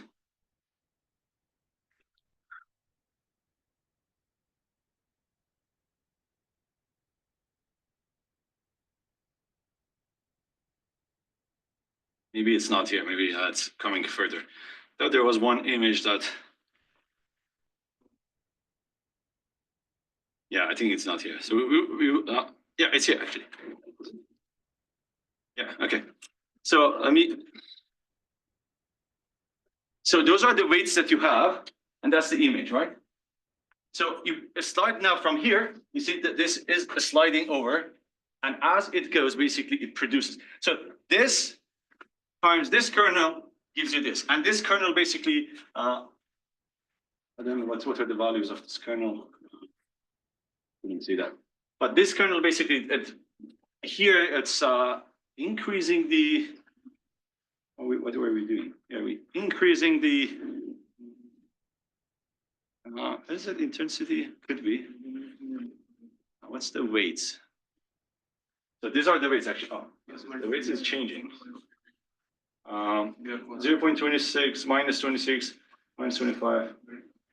Yeah, it could be some sort of like an intensity, but it's not because it's like a Inverting the image. Black to white and white. Let's do have minus 0.25. Yeah, okay, yeah. You change the colors basically. So yeah, so it again, this could be the way that you basically apply those kernels. You let the model learn those. You know, just you can enforce those, but you can also let your model to learn that. All right. So let's just start.